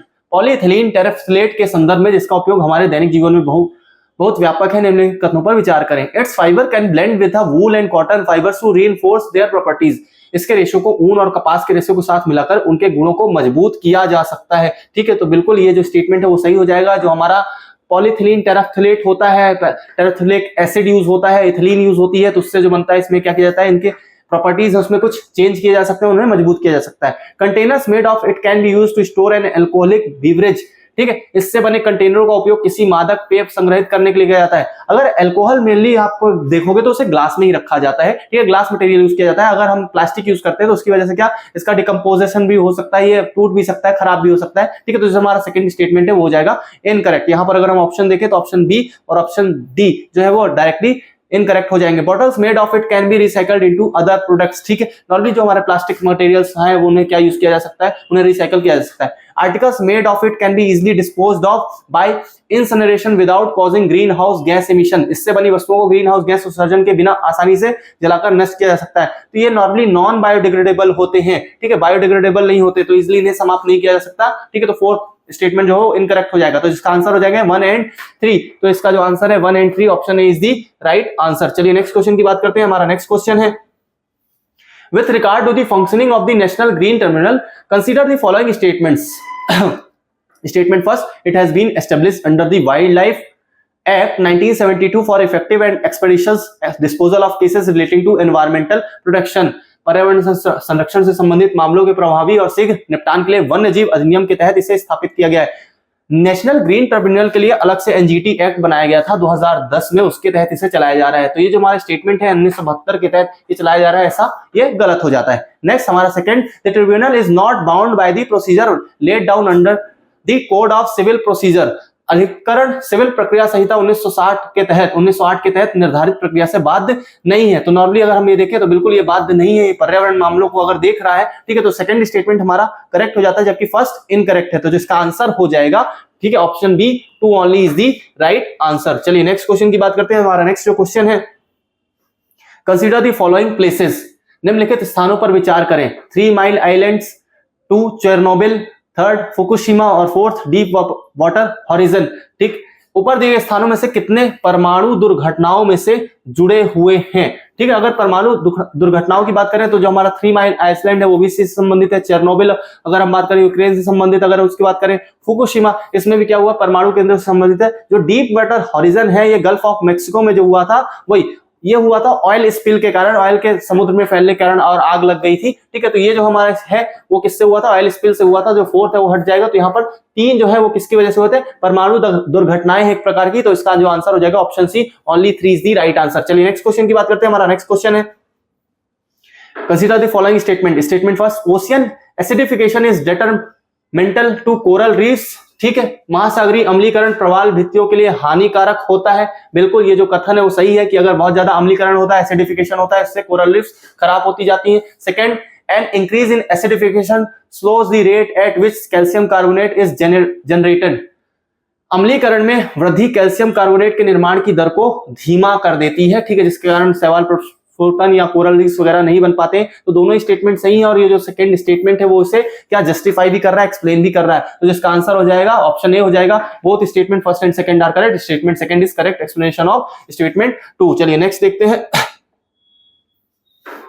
Which of the following is not a bird. निम्नलिखित में से कौन सा पक्षी नहीं है। Golden mahseer, Indian nightjar, spoonbill, white ibis. ठीक है, golden mahseer, Indian nightjar, spoonbill और व्हाइट आइबिस। हम जानते हैं जो महासीर है, गोल्डन महासीर है, वो एक प्रकार की क्या है, मछली है। तो जिसका आंसर हो जाएगा गोल्डन महासीर। चलिए नेक्स्ट क्वेश्चन की बात करते हैं। हमारा जो नेक्स्ट क्वेश्चन है, Which of the following mechanism have been formulated under the Kyoto Protocol? Kyoto Protocol के तहत निम्नलिखित में से कौन से तंत्र तैयार किए गए। क्लीन डेवलपमेंट मैकेनिज्म, ठीक है, सेकंड ज्वाइंट इंप्लीमेंटेशन, संयुक्त कार्यान्वयन, स्वच्छ विकास तंत्र, third intended nationally determined contributions. ठीक है, जो हमारा थर्ड है आईएनडीसी को लाया गया था पेरिस समझौते के तहत 2015 में। ठीक है, तो जो इसका थर्ड है यहाँ पर आईएनडीसी देखे तो ये हमारा 2015 में आया है। इंटरनेशनल इमिशन ट्रेडिंग सेल है। ठीक है, इच्छित राष्ट्रीय स्तर पर निर्धारित करना। तो अगर हम बात करें जो हमारा थर्ड है जो INDC की बात कर रहे हैं, ये पेरिस समझौते के तहत 2015 में आया था, जबकि बाकी जो है तीनों वो किस में आए थे, क्योटो प्रोटोकॉल के तहत आए थे। तो जिसका आंसर हो जाएगा वो आंसर हो जाएगा क्या, ऑप्शन सी 1, 2 एंड 4 ओनली, ठीक है, option C is the right answer. चलिए नेक्स्ट क्वेश्चन की बात करते हैं। हमारा नेक्स्ट क्वेश्चन है Which of the following are nitrogen fixing plants? निम्नलिखित में से कौन नाइट्रोजन फिक्सिंग पौधे हैं, ठीक है। फर्स्ट अल्फा अल्फा, अमरांथ, ठीक, एमरांथ, और तीसरा चिक P, fourth clover, fifth purslane और सिक्स्थ स्पाइनक। तो अगर हम बात करें इसकी, तो ये मुख्यतः अगर आप देखोगे तो कौन कौन से हमारे अल्फा अल्फा, ठीक है, जो हमारा फर्स्ट, उसके अलावा अगर हम बात करें चने, ठीक, और फोर्थ हमारा क्लोवर, ये तीनों यूज होते हैं काहे के लिए, नाइट्रोजन फिक्सिंग प्लांट्स के रूप में। मतलब अगर इन्हें दलहनी फसलों के पहले लगाया जाता है ताकि जो हमारी मिट्टी है उसमें नाइट्रोजन की मात्रा बढ़ जाए। तो 1, 3 और 4 is the right answer, option A केवल 3, ऑप्शन क्या 1, 3 एंड 4 ओनली। चलिए नेक्स्ट क्वेश्चन की बात करते हैं। हमारा नेक्स्ट क्वेश्चन है consider the following pairs with reference to sustainable development goals. SDG number और गोल दिए हुए सतत विकास लक्ष्यों के संदर्भ में निम्नलिखित युग्मों पर विचार करें। SDG 3 लैंगिक समानता, SDG 3 जेंडर इक्वालिटी नहीं दिया हुआ है, जेंडर इक्वालिटी दिया हुआ है फिफ्थ में, SDG 3 में दिया हुआ है हेल्थ की बात कर रहा है, ठीक।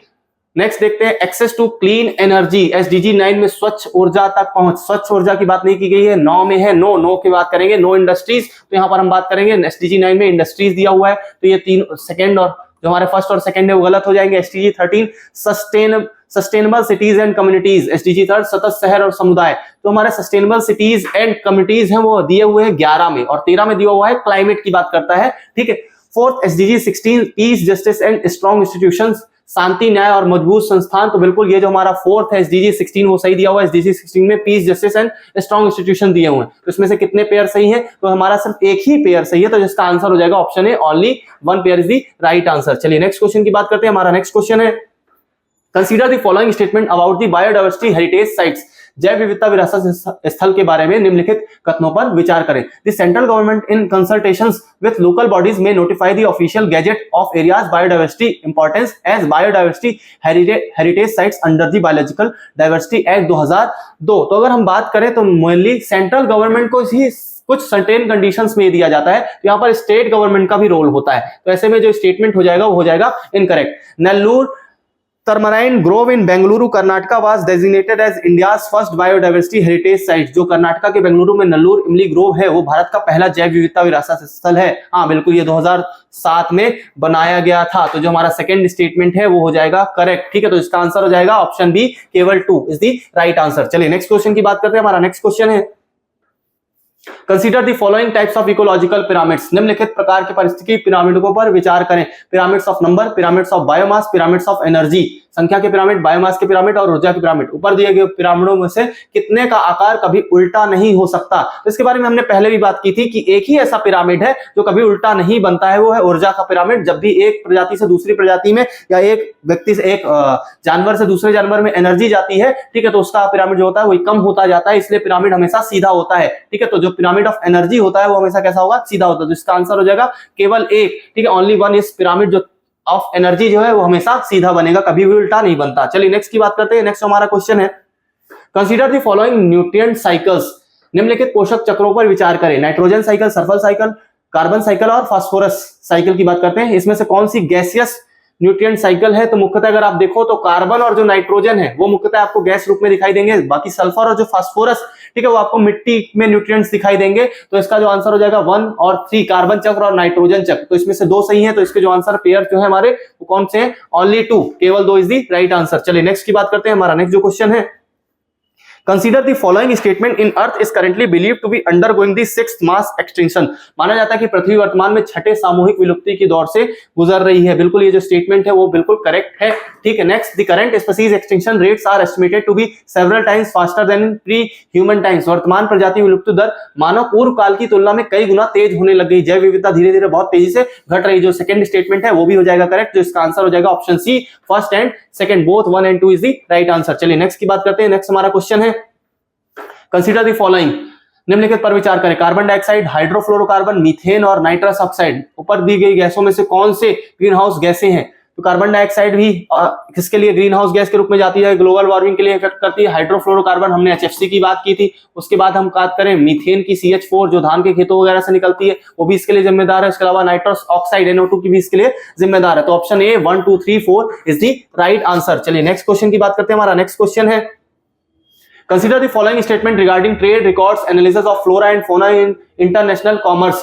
अंतरराष्ट्रीय वाणिज्य में वनस्पति और जीवों के व्यापार अभिलेख विश्लेषण ट्रैफिक के संबंध में निम्नलिखित कथनों पर विचार करें। यह world wild fund for nature और international union for conservation of nature IUCN और WWF की क्या है, ठीक, संस्था है। बिल्कुल ये स्टेटमेंट है वो हो जाएगा हमारा correct. Next, it is concern with the monitoring of both the illegal as well legal और illegal trade in wildlife across the world. तो बिल्कुल ये जो लीगल और इलीगल ट्रेड होते हैं उसको मॉनिटर करती है। जो हमारा सेकंड स्टेटमेंट है उसे अवैध व्यापार और वैध व्यापार जो उनको दोनों की निगरानी करती है। तो दोनों स्टेटमेंट सही है, जिसका आंसर हो जाएगा ऑप्शन सी, बोथ 1 and 2। चलिए नेक्स्ट की बात करते हैं। हमारा जो नेक्स्ट क्वेश्चन है, biorock technology is talked about in which of the following situation. निम्नलिखित में से किस स्थिति में बायोरॉक प्रौद्योगिकी की बात की जाती है?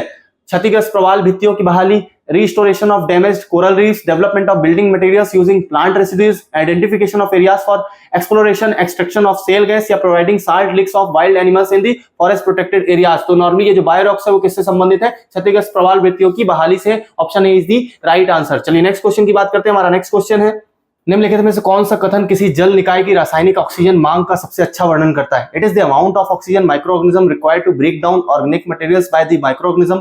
It is the amount of oxygen required to break down the organic and inorganic materials by oxidation. यह सूक्ष्मजीवों द्वारा कार्बनिक पदार्थों को तोड़ने के लिए आवश्यक ऑक्सीजन की मात्रा है। यह ऑक्सीजन ऑक्सीकरण के माध्यम से कार्बनिक और अकार्बनिक पदार्थों को तोड़ने के लिए आवश्यक ऑक्सीजन की मात्रा है। यह पानी में घुली ऑक्सीजन की माप है या यह पानी की मैलापन की माप है? It is a measure of dissolved oxygen in the water और the measure of turbidity of the water. Normally ये जो ऑर्गेनिक और इनऑर्गेनिक दोनों को ही तोड़ने के लिए क्या किया जाता है? अमाउंट ऑफ ऑक्सीजन यूज किया जाता है। तो option B is the right answer. चलिए नेक्स्ट क्वेश्चन की बात करते हैं। हमारा नेक्स्ट जो क्वेश्चन है, consider the following statement with the respect of wild life sanctuaries. वन्य जीव अभ्यारण्य के संबंध में निम्नलिखित कथनों पर विचार करें। It is a protected area where rare and endangered species are encouraged to breed in human controlled environments with restricted settings. यह एक संरक्षित क्षेत्र है जहां दुर्लभ और लुप्त प्राय प्रजातियों की प्रतिबंधित सेटिंग्स वाले मानव नियंत्रित वातावरण में प्रजनन के लिए प्रोत्साहित किया जाता है। बिल्कुल ये जो स्टेटमेंट है वो हमारा हो जाएगा correct. Human activities like harvesting और timber collecting of minor forest produce MFP and private ownership rights are allowed in these sanctuaries. ठीक है, अन्य अभ्यारण्यों में कटाई या लघु वन उत्पादों की लकड़ी संग्रह, निजी स्वामित्व और अधिकारों जैसी मानवीय गतिविधियों की अनुमति है। बिल्कुल यहाँ पर जो है रेस्ट्रिक्शंस होते हैं वो बहुत ज्यादा कम होते हैं। ठीक है, तो जो स्टेटमेंट है ये भी करेक्ट हो जाएगा। दोनों ही स्टेटमेंट करेक्ट है। Option C is the right answer, both 1 and 2। चलिए नेक्स्ट क्वेश्चन की बात करते हैं। हमारा जो नेक्स्ट क्वेश्चन है, consider the following pairs type of biodiversity measures of.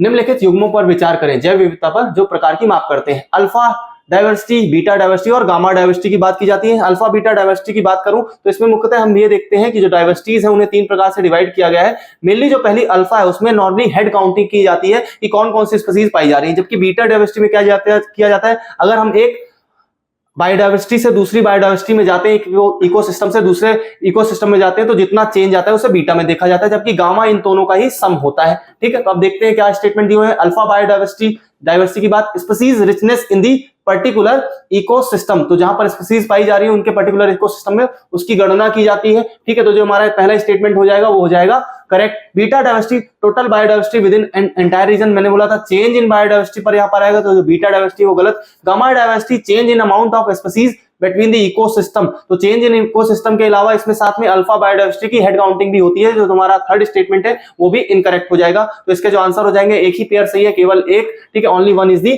Right answer. चलिए नेक्स्ट क्वेश्चन पर बढ़ते हैं। हमारा जो नेक्स्ट क्वेश्चन है, with reference to the radioactive pollution consider the following statement। रेडियोधर्मी प्रदूषण के संदर्भ में निम्नलिखित कथनों पर विचार करें। Radioactive waste can be in gaseous, liquid और solid form and can vary in their level of radioactivity। रेडियोधर्मी अपशिष्ट गैसीय, तरल और ठोस रूप तीनों में ही हो सकते हैं। ठीक है, तो इससे इसका स्टेटमेंट हो जाएगा, ये हो जाएगा हमारा करेक्ट। नेक्स्ट स्टेटमेंट देखते हैं। Radioactive waste can remain radioactive for few hours to hundred of thousands of year. जो हमारे रेडियोएक्टिव वेस्ट है, अपशिष्ट है, ये हजारों सालों तक या कुछ घंटों से लेकर हजारों सालों तक उपस्थित रहते हैं। तो हमारा दूसरा स्टेटमेंट भी करेक्ट है, तो दोनों स्टेटमेंट करेक्ट है। C is the right answer, both 1 and 2। चलिए नेक्स्ट क्वेश्चन की बात करते हैं। हमारा जो नेक्स्ट क्वेश्चन है, Which of the following statement best describe the term spring sock? निम्नलिखित में से कौन सा कथन स्प्रिंग सॉक शब्द का सबसे अच्छा वर्णन करता है? ठीक है, तो अगर हम इसकी बात करें, यहाँ पर हम बात करें स्प्रिंग सॉक को कई बार स्प्रिंग एसिड सॉक भी कहा जाता है, तो एसिडिफिकेशन से रिलेटेड है। ठीक है, स्टेटमेंट देखते हैं। यह प्रकाश संश्लेषण में आसमान वृद्धि को दर्शाता है। उसके अलावा दूसरे ध्रुवीय क्षेत्रों में एल नीनो के कारण यह दैनिक औसत तापमान इंक्रीज इन डेली एवरेज, ठीक, नेक्स्ट हम बात करें, it is the sudden growth of algae in the northern Pacific Ocean in spring season, ठीक है। It is the increase in acidification due to melting of snow and ice over, तो mainly ये acidification acid से related है, तो इसका जो answer हो जाएगा option D is the right answer. चलिए नेक्स्ट क्वेश्चन की बात करते हैं। हमारा जो नेक्स्ट क्वेश्चन है, Which of the following regulatory bodies in India is responsible for formulating standards and guidelines to control noise pollution? Bharat में निम्नलिखित में से कौन सी विनियामक संस्था ध्वनि प्रदूषण को नियंत्रित करने के लिए मानक और दिशा निर्देश तैयार करने में सक्षम है या उसे दिया जाता है, ठीक है। तो ऑप्शन सी हम इसका सीधा सीधा देखेंगे, जो हमारी सेंट्रल पॉल्यूशन कंट्रोल बोर्ड है, ठीक है, सीपीसीबी सारे प्रदूषण के लिए क्या बनाती है, स्टैंडर्ड या मानक या दिशा निर्देश तैयार करती है, ठीक है। तो इसका आंसर हो जाएगा ऑप्शन सी, सीपीसीबी। चलिए नेक्स्ट क्वेश्चन की बात करते हैं। हमारा नेक्स्ट जो क्वेश्चन है, consider the following statement about photochemical smog. Photochemical जो स्मॉग है उसके बारे में निम्नलिखित कथनों पर विचार करें।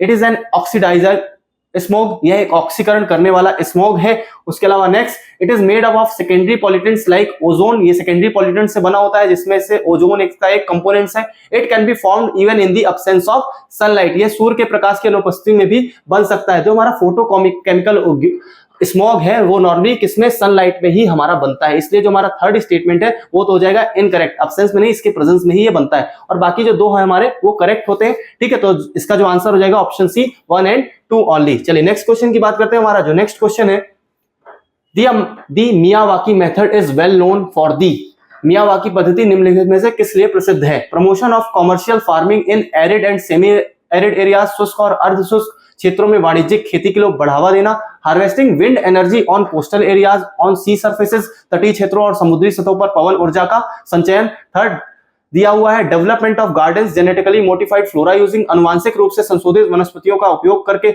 उद्यानों का विकास करना, ठीक। और सी हमारा डी दिया हुआ है, creation of mini forest in urban areas, शहरी क्षेत्रों में छोटे वनों का विनिर्माण। तो मुख्यतः डेवलपमेंट ऑफ ये गार्डन से एक प्रकार से, ठीक है, जेनेटिकली मॉडिफाइड फ्लोरा यूजिंग का है, ठीक है। तो जो इसका आंसर हो जाएगा ऑप्शन सी हो जाएगा, ठीक। नेक्स्ट क्वेश्चन देखते हैं। जो हमारा नेक्स्ट क्वेश्चन है, with reference to Dhruv advance light helicopter consider the following statement.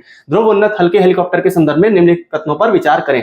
पहला दिया हुआ है, it is designed and developed indigenously bye DRDO, ये डीआरडीओ द्वारा नहीं बनाया गया, हिंदुस्तान एरोनॉटिक्स लिमिटेड द्वारा बनाया गया है, ठीक है, एचएएल द्वारा बनाया गया है। तो जो हमारा पहला स्टेटमेंट है वो हो जाएगा incorrect. It is capable of operating in all weather conditions, ये सभी मौसम की स्थितियों में संचालन के करने में सक्षम है, ठीक है, हाँ बिल्कुल ये सक्षम है, ठीक है, दोनों में ही चलता है, ये नागरिक के लिए भी यूज होता है और डिफेंस में भी यूज होता है। It is certified for both civil and military roles, ठीक है। तो जो तीसरा स्टेटमेंट है वो भी सही हो जाएगा, ठीक है, 2 और 3 सही है। यहाँ पर पूछा गया कितने पेयर करेक्ट है, ठीक है, तो ओनली 2, ठीक है, यहाँ पर जो केवल 2 करेक्ट है, option B is the right answer. चलिए नेक्स्ट क्वेश्चन की बात करते हैं। हमारा जो नेक्स्ट क्वेश्चन है, in the context of sustainable development consider the following statement regarding the Malthusian theory of population, सतत विकास के संदर्भ में जनसंख्या के माल्थुसियन सिद्धांत के बारे में निम्नलिखित कथनों पर विचार करें। It states that while the human population grows in geometric progression, subsistence can only grow in the arithmetic progression, यह बताता है कि जबकि मानव संसाधन एक ज्यामितीय प्रगति में बढ़ती है, निर्वाह केवल एक अंकगणितीय प्रगति में बढ़ सकता है। Next, the theory was proposed for the first time in the limits to growth report by the club of Rome in 1972, ठीक है, इस सिद्धांत को पहली बार 1972 में रोम के क्लब में द्वारा विकसित किया गया था, इन सीमाओं की रिपोर्ट में प्रस्तावित किया गया था, ठीक है। तो नॉर्मली हम ये देखते हैं 1972 में नहीं, उसके पहले 1798 के आसपास ये थ्योरी आ गई थी। जो हमारा सेकंड स्टेटमेंट है वो तो हो जाता है इनकरेक्ट। जो पहला स्टेटमेंट है जहां पर ज्योमेट्रिक प्रोग्रेशन के साथ साथ अरिथमेटिक प्रोग्रेशन को भी यहां पर देखा जाता है, तो इसका जो आंसर है वो फर्स्ट स्टेटमेंट सही होगा, ठीक है, option A is the right answer. चलिए नेक्स्ट क्वेश्चन की बात करते हैं। हमारा जो नेक्स्ट क्वेश्चन है, Which of the following constitute the principles of radioactive waste management followed in India? निम्नलिखित में से कौन भारत में रेडियोधर्मी अपशिष्ट प्रबंधन के सिद्धांतों का पालन करता है? First, protection of human health and environment, मानव स्वास्थ्य और पर्यावरण की सुरक्षा, कंसर्न फॉर फ्यूचर जनरेशन, भावी पीढ़ियों के लिए चिंता। थर्ड, एस्टेब्लिशिंग लीगल फ्रेमवर्क, कानूनी ढांचा स्थापित करना। और फोर्थ, अपशिष्ट न्यूनीकरण, वेस्ट मिनिमाइजेशन, मैनेजमेंट, इंटरप्रेटेंसी एंड सेफ्टी ऑफ फैसिलिटीज। इसके जो आंसर हो जाएंगे, नॉर्मली चारों ही इसके हमारे स्टेटमेंट सही है, ये चारों ही लागू होते हैं, तो यहाँ पर जो आंसर हो जाएगा ऑप्शन डी 1, 2, 3 एंड 4। चलिए नेक्स्ट क्वेश्चन की बात करते हैं। हमारा जो नेक्स्ट क्वेश्चन है, कंसीडर द फॉलोइंग ट्रीज। निम्नलिखित पेड़ों पर विचार करें। बांस, सहतूत, आबनूस, bamboo, mulberry, ebony. How many of the above are deciduous trees? इसमें से कौन से पर्णपाती पेड़ हैं? तो मुख्यतः जो हमारा बैम्बू और मलबेरी है वो क्या है, हमारे पर्णपाती पेड़ हैं। तो जिसका आंसर हो जाएगा इनमें से दो जो हैं वो क्या है, हमारे पर्णपाती वन है। Option B is the right answer. चलिए नेक्स्ट क्वेश्चन की बात करते हैं। नेक्स्ट जो हमारा क्वेश्चन है, in the context of ecological conservation, Devrai, Devgudi and Devrahati are, पारिस्थितिकी संरक्षण के संदर्भ में देवराई, देवगुड़ी और देवरहटी क्या है? Sacred groves, water harvesting methods, methods of organic farming या reservoir of medical plants. Only से क्या पवित्र वन, उपवन के रूप में जाना जाता है? जो इसका आंसर जो आ जाएगा option A is the right answer. चलिए नेक्स्ट क्वेश्चन की बात करते हैं। हमारा नेक्स्ट जो क्वेश्चन है, consider the following biodiversity conservation sites, निम्नलिखित जैव विविधता संरक्षण स्थलों पर विचार करें। सेक्रेड ग्रोव्स, पवित्र उपवन, botanical gardens, zoological parks, wildlife safari parks. How many of the above are example of ex situ? Ex situ क्या है? एक प्रकार से हमारा आर्टिफिशियल क्या बनाया गया है, हैबिटेट बनाया गया। तो उसमें हमने पहले भी बात की थी, हमारे जूस, हमारे बोटानिकल गार्डन्स और वाइल्ड लाइफ सफारी आते हैं। तो मुख्यतः सेक्रेड ग्रोव्स या पवित्र उपवन नहीं आएंगे क्योंकि वो नेचुरल हैबिटेट है। तो 2, 3, 4 इज दी राइट आंसर होगा। तो इसमें 3 सही, option C is the right answer. चलिए नेक्स्ट क्वेश्चन की बात करते हैं। हमारा जो नेक्स्ट क्वेश्चन है, Which of the following are major source of soil pollutants in India? निम्नलिखित में से कौन भारत में मृदा प्रदूषकों के प्रमुख स्रोत हैं? एग्रीकल्चर वेस्ट, कृषि अपशिष्ट, फर्टिलाइजर्स एंड पेस्टिसाइड्स, उर्वरक और कीटनाशक, सी इंडस्ट्रियल वेस्ट और फोर्थ इलेक्ट्रॉनिक वेस्ट। ये चारों ही क्या है, हमारे प्रमुख स्रोत हैं मृदा प्रदूषकों के। ठीक है, तो हम इन चारों की बात करेंगे मृदा प्रदूषकों के स्रोत के रूप में। तो इसका जो आंसर हो जाएगा ऑप्शन डी 1, 2, 3 एंड 4। चलिए नेक्स्ट क्वेश्चन की बात करते हैं। हमारा जो नेक्स्ट क्वेश्चन है, Gum arabic recently seen in the news for its use in the fizzy drinks and candy industries is derived from। हाल ही में फिजी ड्रिंक्स और कैंडी उद्योग में उस उपयोग के लिए समाचारों में देखा गया गम अरेबिक किससे प्राप्त होता है? तो मुख्यतः अगर हम बात करें, यहाँ पर यूज किया जाता है अक्सिया का, बबूल वृक्ष का यूज किया जाता है। तो इसका आंसर हो जाएगा ऑप्शन सी अक्सिया ट्री। ठीक है, नेक्स्ट क्वेश्चन की हम बात करते हैं। जो हमारा नेक्स्ट क्वेश्चन है, Which of the following tribes are involved in conservation of tigers in Nagarjuna Sagar Srisailam tiger reserve? Nagarjuna Sagar Srisailam tiger reserve में बाघों के संरक्षण में निम्नलिखित में से कौन सी जनजाति शामिल होती है? मुख्यतः अगर आंध्र प्रदेश और तेलंगाना के क्षेत्र में इसे देखा जाए, ठीक है, तो यहाँ पर एक चेचू हमारी जनजाति पाई जाती है, उसका संरक्षण के लिए option C is the right answer. चलिए नेक्स्ट क्वेश्चन की बात करते हैं। हमारा जो नेक्स्ट क्वेश्चन है, In how many of the following example of interactions among the species one interacting species is definitely harmed? प्रजातियों के बीच परस्पर क्रिया के निम्नलिखित में से कितने उदाहरणों में एक परस्पर क्रिया करने वाले प्रजाति के निश्चित रूप से हमें दिखाई देते हैं? हैज, पौधों पर उगने वाला कुसकुस, ठीक, cattle, egrets, grazing cattle, close association, interaction between clown fish and sea animal. Select the correct answer using the code. तो नॉर्मली आप अगर इसमें देखोगे तो हमें एक ही दिखाई देता है क्या, जो कि किसमें परस्पर क्रिया करने वाली प्रजाति के रूप में दिखाई देता है? वो हमें दिखाई देता है कौन सा? क्लाउन मछली और समुद्री एनिमल के बीच में जो इंटरेक्शन होता है। ठीक है, तो इसमें एक ही है, option A is the right answer, केवल एक। ठीक है, नेक्स्ट देखते हैं। नेक्स्ट जो हमारा क्वेश्चन है, consider the following statement, the India Sanitation Coalition is a platform to promote sustainable sanitation and is funded by the government of India and the World Health Organization. भारत स्वच्छता गठबंधन स्थायी स्वच्छता को बढ़ावा देने के लिए एक मंच है और इसे भारत सरकार और विश्व स्वास्थ्य संगठन द्वारा विश्व पोषित किया जाता है। लेकिन अगर हम यहाँ पर बात करें, मेनली WHO का रोल भी नहीं होता और उसके अलावा अन्य रोल भी होते हैं। ठीक है, तो हमारा पहला स्टेटमेंट है वो हो जाएगा इनकरेक्ट।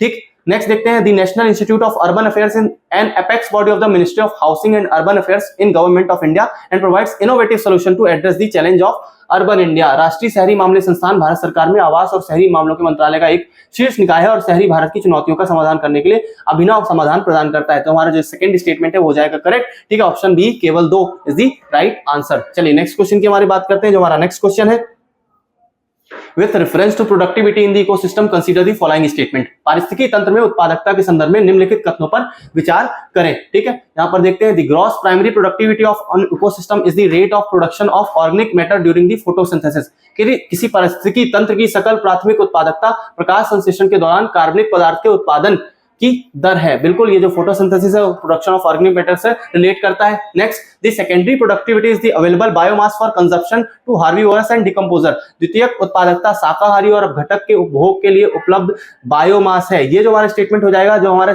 सेकेंडरी प्रोडक्टिविटी होती है नॉर्मली वो हार्बीवोरस या डिकम्पोजर्स के लिए नहीं होती। डिकम्पोजर्स के लिए नॉर्मली ये आपको लास्ट प्रोडक्टिविटी के रूप में देखा जाता है। जो हमारा सेकंड स्टेटमेंट है वो हो जाएगा इनकरेक्ट। तो इसमें आंसर हो जाएगा option A 1 only is the right answer. चलिए नेक्स्ट क्वेश्चन की बात करते हैं। जो हमारा नेक्स्ट क्वेश्चन है वो हमारा next question, consider the following organism Escherichia coli, E. coli, Enterococcus faecilis, Salmonella typhi. Which of the organism given below above are present in contaminated water? निम्नलिखित जीवों पर विचार करें। Escherichia coli, Enterococcus faecilis और Salmonella typhi, ये कुछ दूषित जल में इनमें से कौन कौन से पाए जाते हैं? तो लगभग ये तीनों ही पाए जाते हैं, ठीक है। तो इसका आंसर हो जाएगा ऑप्शन सी 1, 2 एंड 3। चलिए नेक्स्ट क्वेश्चन की बात करते हैं। हमारा जो नेक्स्ट क्वेश्चन है, Which of the following statement is correct with reference to Agenda 21? Agenda 21 के संदर्भ में निम्नलिखित में से कौन सा कथन सही है? It is an UN resolution for the protection of 21 Pacific Island states from sea level rise. यह 21 जो हमारा एजेंडा है प्रशांत द्वीपीय राज्यों के समुद्र स्तर में वृद्धि से बचाने के लिए संयुक्त राष्ट्र का संकल्प है। दूसरा, it is a global effort by G20 countries, ठीक है। Next, it is a blueprint developed in 1994 for a set of action to be taken in achieve sustainability in, ठीक है, 21st सेंचुरी। तो नॉर्मली जो एजेंडा 21 है 1992 में आया था, UNFCCC भी इसके लिए बनाया गया था। तो option C is the right answer. ये ब्लूप्रिंट है किसके लिए? एक्शन लेने के लिए, जहां पर हम 21st सेंचुरी में सस्टेनेबिलिटी लाना चाहते हैं, ठीक है। चलिए नेक्स्ट देखते हैं। नेक्स्ट जो हमारा क्वेश्चन है, Which one of the following has been constituted under the Environment Act 1986?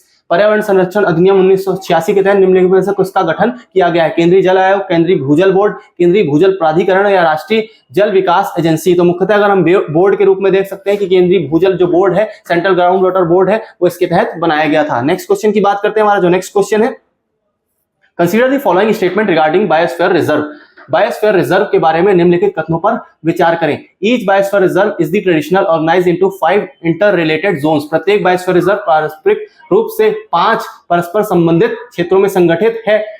Next, human interference is band completely in the transition. जो संक्रमण क्षेत्रों में मानवीय हस्तक्षेप पूरी तरीके से प्रतिबंधित है, वो भी खासकर संक्रमण क्षेत्र की बात कर रहा है, ठीक है। तो ये हमारा जो स्टेटमेंट है वो गलत हो जाएगा, वो कोर जोन में ये बैन होता है, ठीक है। Next, biosphere reserve are helpful in promoting scientific research and education. Biosphere reserve वैज्ञानिक अनुसंधान और शिक्षा को बढ़ावा देने में सहायक है। तो हमारा ये थर्ड स्टेटमेंट है ये सही हो जाएगा। जबकि हम देखें ये 5 इंटर रिलेटेड जोन से नहीं होता है, ठीक है। तो फर्स्ट और सेकंड गलत हो गया, इसका थर्ड स्टेटमेंट सही है। तो इसका आंसर हो जाएगा ऑप्शन सी, थर्ड ओनली। चलिए नेक्स्ट क्वेश्चन की बात करते हैं। चलो हमारे जो 100 क्वेश्चन है वो यहाँ पर होते हैं कंप्लीट, और इसके साथ हमने कंप्लीट कर लिया 39 100 क्वेश्चन। अगले में मिलते हैं हम 40 में, जहां पर हम 4000 क्वेश्चन कंप्लीट करेंगे। इसी के साथ जय हिंद, जय भारत।